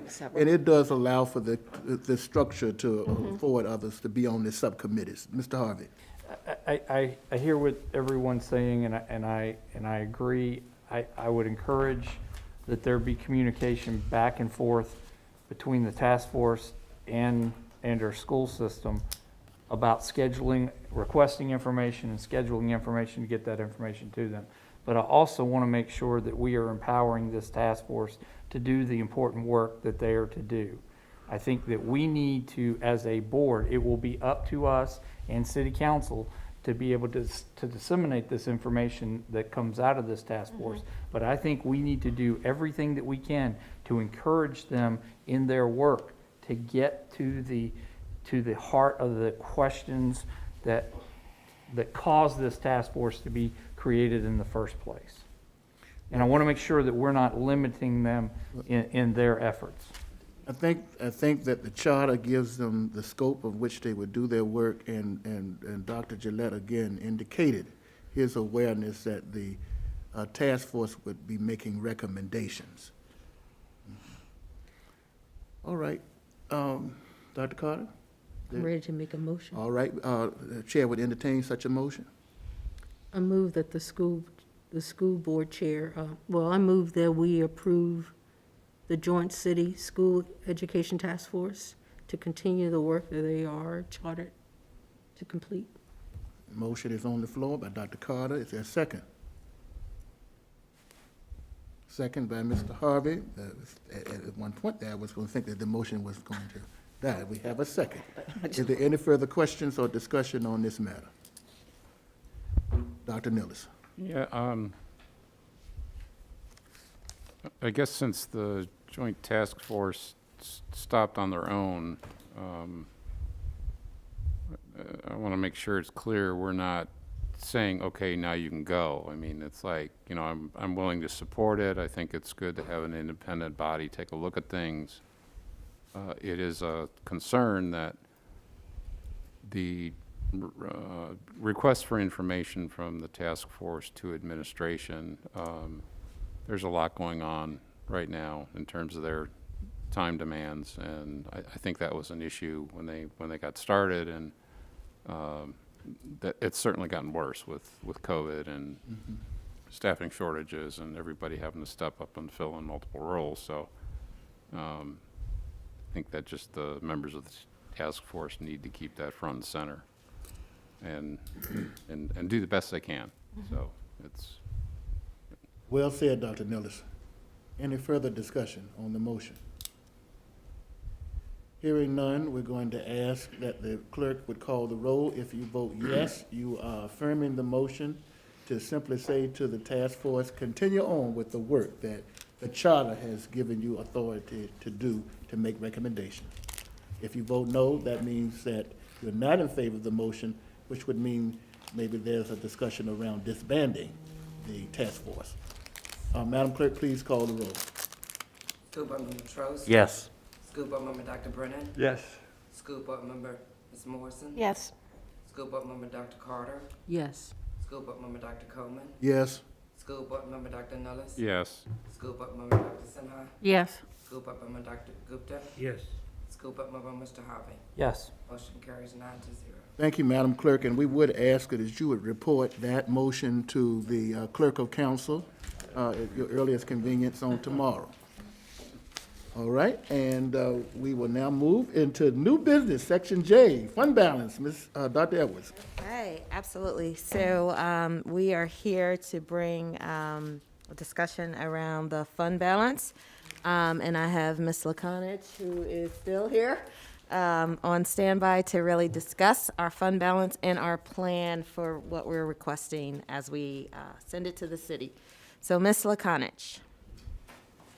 So our ending adjusted budget for the 2020-21 school year was $101,886,769.97. After we finished up the year and trued up with the city, the fund balance return was $2,347,403.65. We had taken to the Finance Committee just some possible uses, and we had set aside, you all had voted on the capital improvement plan, and in the fiscal year 2023, you had the $1.9 million of expenditures. And then when we spoke amongst ourselves, some of the items that we were proposing was some survey software, some boardroom upgrades, and then some transportation equipment upgrades and the student tracker implementation. And a lot of those would have to go through the purchasing requirements. We don't exactly have the exact cost. We have estimates on that, but those were the items that we had determined could be a one-time use of fund balance return. And this is coming to you for information tonight, and we would just like to get the board's feedback. Thank you, Ms. Lakonich. Feedback from the board.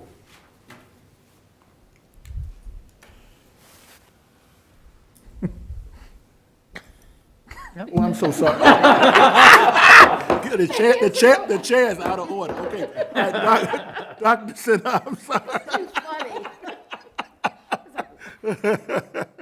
Well, I certainly recommend Qualtrics for your survey research needs. Seems like we're doing more and more of that, and the limitations of the free public use things just don't serve us particularly well. And I think you'll be very happy with it. It's easy to learn and work with, and I use it in my work, and it's a great tool. So I think that's a good use of the money. It is a renewable license, so there's that. But I think it's warranted.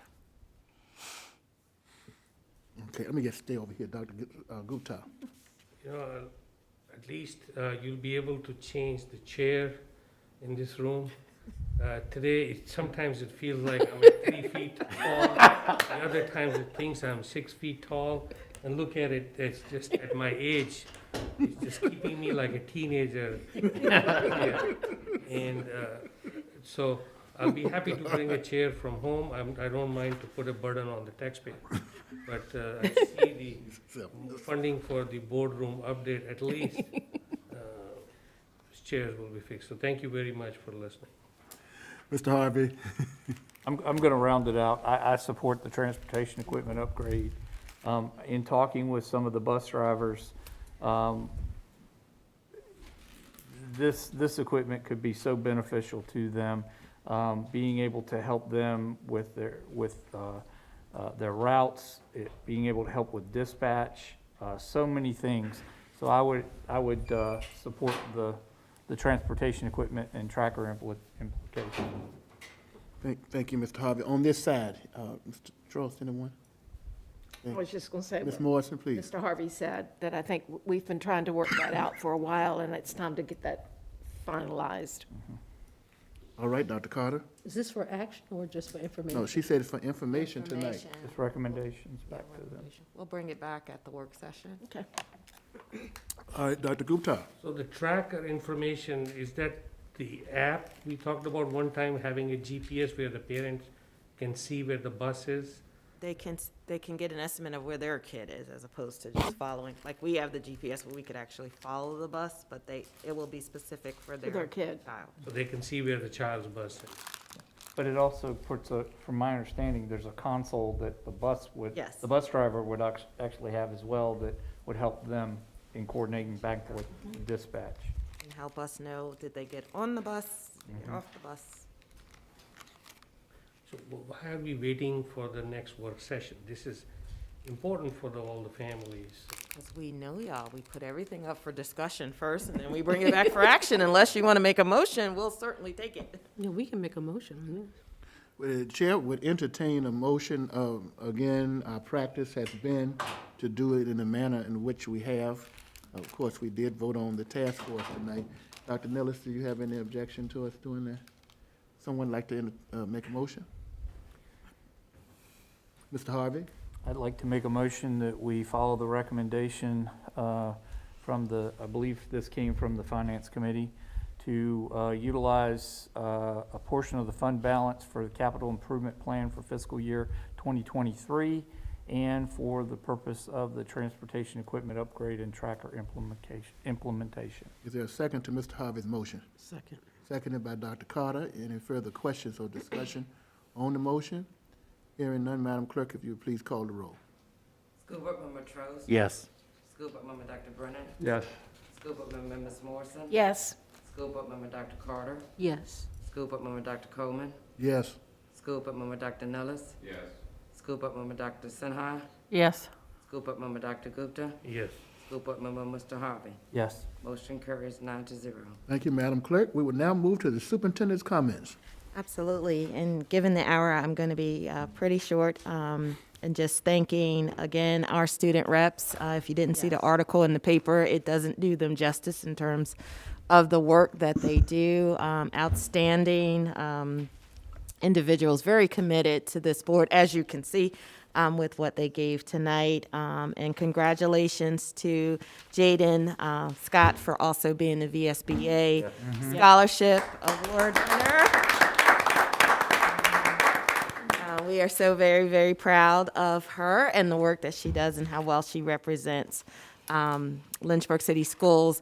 And I think both groups did an excellent job of showcasing the talent that's in Lynchburg City in terms of just academics, athletics, in terms of extracurricular activities, and also letting you know some fun things that we can do during this holiday season, particularly in support of the arts, which is always a great time to have that. So very proud of our kids. I'd like to give a special shout out to the Heritage Elementary School Flash team for their family graduation ceremony that I had an opportunity to participate in on Saturday the 20th. And when I say family graduation, I mean everyone from diapers up.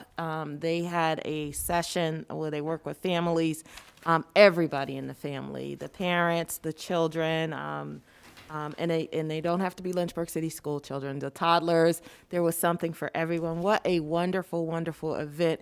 And you want to see a staff that was committed to excellence. You just needed to be there from the time that they clap them in and greet them from off the bus. We had 2 bus drivers that went and picked our families up and made sure that they were there. Thank you, Golden Corral, for feeding breakfast to our families, another partnership. But it was celebration of just learning together. And what an excellent, excellent program. And the staff is fantastic in terms of their dedication and what they're doing in support. I was just happy they let me do a little speech and be a part of it. It's something that we all need to witness and really see some of the great stuff that's going on in our schools. I did also get to meet with a community member, Jane White, about a historical marker. So I have some plans that I'll be sharing with the school board. Ethel and I are really excited about that. And of course, Jonathan Baker being the Strubant's winner, I was unable, it's the first one I missed, but that is always exciting to just celebrate and surprise our kids. And just by the photo, I could tell that it was wonderful to be able to do that. I just want to thank our team and everybody for all of the outreach that is going on during this time. There's coats, there's books, there's everything that's being shared with our community. And every time I look out my window, sometimes I say, well, what is so-and-so doing? And this morning it was you. And I was like, what's she doing? Loading all the books. So the blizzard of books from the Education Foundation that we received are about locked and loaded and about ready to go. So Awesome. We're excited for that as well, and many other things that are going on in our schools. And I'd just like to say thank you to this board as you continue to just support us in all of the changes and everything that's going on. And I know sometimes your emails just get all kind of blown up, but you are always responsive and always supportive of us in our efforts in doing that. So kudos to you for all that you're doing, and looking forward to the next couple weeks where we're going to do the budget hearing and talk about that. And while I'm on that, I also want to mention that one of the things that we do as an administrative team, Amy's joined me, Kim's joined me a couple times, and even HR, is we have a monthly meeting with our LEA reps. So I get to meet with Carl and Krista and even Tim Hickey from VEA. We have a wonderful relationship with them where we discuss a whole bunch of things, including, like I said, we're going to bring calendar, getting their input on things. So some of the things that he talked about in terms of just voice, we hear them, we work with them. It's our administrative team that works in collaboration with them. So we want to continue having that relationship that we do have with our union leadership and other staff, as well as having a personnel advisory committee that I also meet with a couple times a year. There is a rep from every school and every department on that. And when I'm trying to get feedback about something, I have 2 go-to groups: personnel advisory, which is a rep from every department and every building, and parent advisory, which is a rep from every school in terms of just doing that. The calendar was shared with both groups to get lots of feedback. So you're going to have your work cut out for you when we bring that to you. But we're in that effort of getting community feedback. We want to continue doing that kind of work with our groups. So I just want to say thank you to everybody who has been working with us and providing feedback for that. Thank you, Dr. Edwards, and of course it goes without question, the job that you're doing in such a time. All right, let's start with our board members and Mr. Trost. Thank you. I want to, first of all, just thank the parents and the comments made with the 4x4 block scheduling. I think your concerns are valid. I appreciate those. The emails I've received, I tend to agree with Mr. Harvey that we'd be putting a lot of stress upon our administration, the teachers, and we don't want to rush this, and maybe we have to delay it, that's number one. Number two, again, I want to just give another shout out to Director Brown. I appreciate what her goals are, and I recognize her goals. I think that's an important position to be in, and it's going to serve our school system well, and I want to make sure that our board is on board to help her with some of her goals and the achievements that she's set out to make. I think it's important for all our school students and the work that she's doing, so thank you. Dr. Brennan? I'd like to, I know it's late, but I'd like to ask the board's patience. I'd like to make a comment and ask for their support of maybe adding an item to one of our agendas for a future meeting. And this is talking about the COVID-19 pandemic, which unfortunately we're still involved in. I mean, there's some good news, which is our schools are still in person, and that's thanks to the wonderful staff that we have and how hard they've worked, and Director Brown, but also the teachers and the support staff who have done such a great job. So that's pretty phenomenal.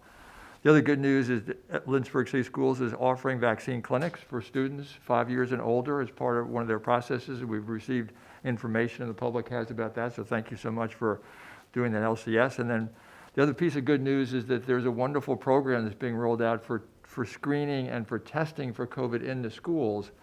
And in the Easy Glass newsletter that came out this week, there's a great description of how that works. But it's really pretty phenomenal. So screening with PCR test for people who are asymptomatic to identify outbreaks, screening with antigen test for people who want to be screened or who are symptomatic and take it home. That's really a phenomenal tool that we now have in our schools. The bad news is that we have a new variant coming around the corner, which we don't know a lot about yet, but it's worrisome. The other bad news is that unfortunately the number of cases in the United States are going up rather than going down. So, we reached a plateau of about 75,000 per day. As of this week, we're up to about 118,000 per day average in the United States, so we're heading the wrong way. The other bad news is that, our country still is only about 60% vaccinated, fully vaccinated for the United States, and Virginia is about 65% vaccinated. Lynchburg is still about 44% fully vaccinated, so we still have a ways to go. It's interesting, though, if we look at our vaccination rate compared to other parts of the state like Virginia Beach, their fully vaccinated population, which includes children as well as adults, is about 65%. Their adult fully vaccinated is 76%, which is pretty amazing. The reason I bring that up is because it was announced this week that Virginia Beach public schools, their high schools, are changing their policy as far as quarantine goes. That starting Monday, yesterday, in cooperation with the Virginia Department of Health, they've now decided in the high school system, if a student's exposed, they do not need to quarantine. They need to continue to wear masks, they need to stay in the schools and follow that protocol. And the reason is, when they looked at their data, they found that transmission in the schools is less than 1%, which is pretty phenomenal. When you look at their incidence of infection in their area of the state, it's not too far off from ours. I mean, they're not a whole lot better than we are. Their vaccination rate is different. It's unclear why that difference is in the schools, and I don't know what our data is, and we may be the same way, and I hope we are. I think it's pretty much been shown that the schools are not the transmission site. It's the communities where it gets transmitted and comes into our schools.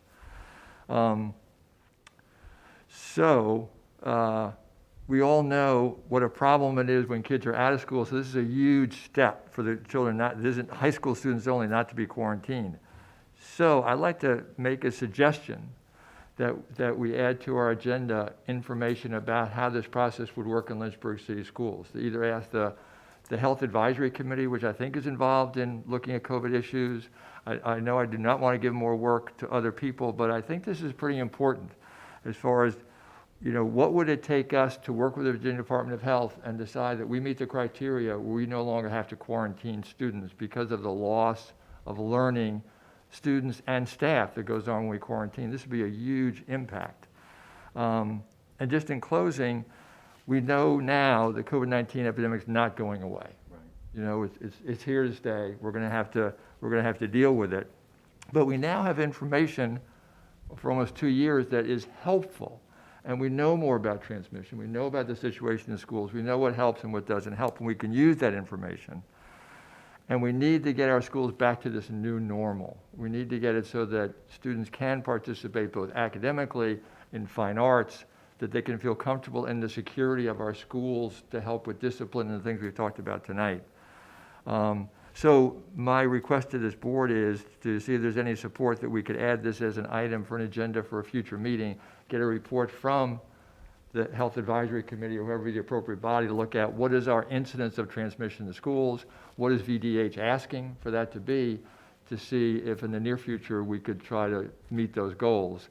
As I said before, we've got some great tools now, one of which is a screening test in the schools, and we can use that as part of this process, which would be another encouragement for people to participate in the screening. So, Mr. Chairman, I'll pass that on to you, and you can get to the board and follow up at a later time, but I would ask that that be added to an agenda item. The clerk has already so noted in a very able way, and we will certainly get with the superintendent and see what can be done. Great, thank you very much. Dr. Brennan? Thanks for listening to me out. Thank you. Ms. Morrison? I'd just like to thank our board clerk for how attentive you are to our requests and needs. It is certainly nice to have you working with us. Thank you.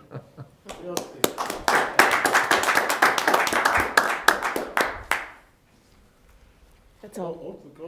No, it's 8:45. Sorry, folks. I just want to thank the Director of Student Services and also the engagement, especially to encourage everyone to come out to the community conversations. Three of us were at a disciplinary committee meeting and weren't able to come, but those are just wonderful, engaging activities, and the parents are going home with information and knowledge, which is always good. And just violins at Bedford Hills will be this Thursday night at 6 o'clock, and also on the 15th, a Wednesday, 15th. So if you want, talking about the arts, this is a great time. Thank you, Dr. Carter. Powerful. Dr. Millis? My really only comments were about the block schedule, which I passed along earlier. I did neglect to say I did appreciate the impromptu concert that we were able to enjoy. So I appreciate the marching band, and yep, you're good, and you have my support.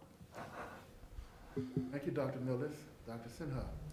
I too want to thank the people who reached out to us about the block scheduling, particularly the fact that most of them were clear in their concerns and fears, but it was very civil, very collaborative in a manner of speaking, and I do appreciate that. We have sometimes encountered comments that are quite combative, and I have not felt that with this particular issue, and so I'm grateful for that. I want to thank the board for sending me to the VSBA annual conference. It was very, very good. I attended quite a few really informative sessions, particularly one on data management, because that's my thing. It was really good. And then finally, I got a chance, my wife and daughter and I, to see Dunbar Middle School's Rudolph the Red-Nosed Reindeer. And oh my goodness, if you wanted to see a 4-year-old at the edge of her seat in rapt attention, that was Nora. We all loved it, but she especially, she sang along with everything. And those middle schoolers, they did a fantastic job. I am just always so impressed with our art students and the way they just do things so professionally and so well, and the faculty, teachers, and support staff who help them, coach them, guide them to those wonderful performances. So thank you for that. Dr. Sinha, Dr. Gupta? I don't have any. All right, Mr. Harvey? Thank you, Mr. Chairman. I also would like to thank Director Brown, also Tim and Rose, our principals at our high school, for all the work they put together in their presentations, not only with the with student discipline, but planning the block schedules and so forth. So I do appreciate all that, although it seems like we're second guessing and questioning, but we have concerns, and therefore we're sharing those. And I want to give a personal shout out to Ms. McDaniel, Ms. Darlene McDaniel at TC Miller.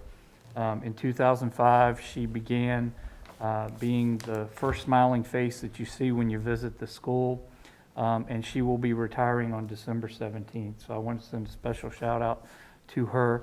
When I was talking with her about her retirement, you expect to hear, I'm going out, into the sunset, and I'm going to play with grandkids, that sort of thing.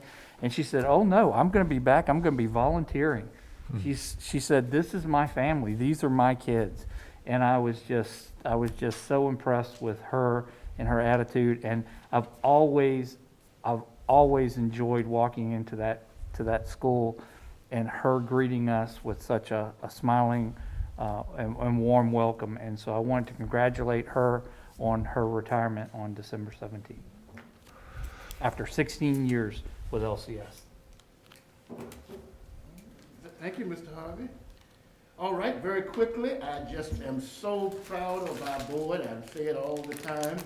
And our VSBA annual convention was exceptional, and we were called up front to receive the Master Board recognition. And our president, Teddy Martin, wanted to say on behalf of the entire VSBA how proud they are of us. And I know that our board clerk has our distinguished plaque, and it's going to be put out there for full visibility. And you all tonight demonstrated, even the way you deported yourselves prior to the meeting started, and Dr. Miller stated, we went outside. This is indeed, in my personal opinion, Madam Superintendent, a master board. You all can clap for yourselves sometimes, But, Nobody else will.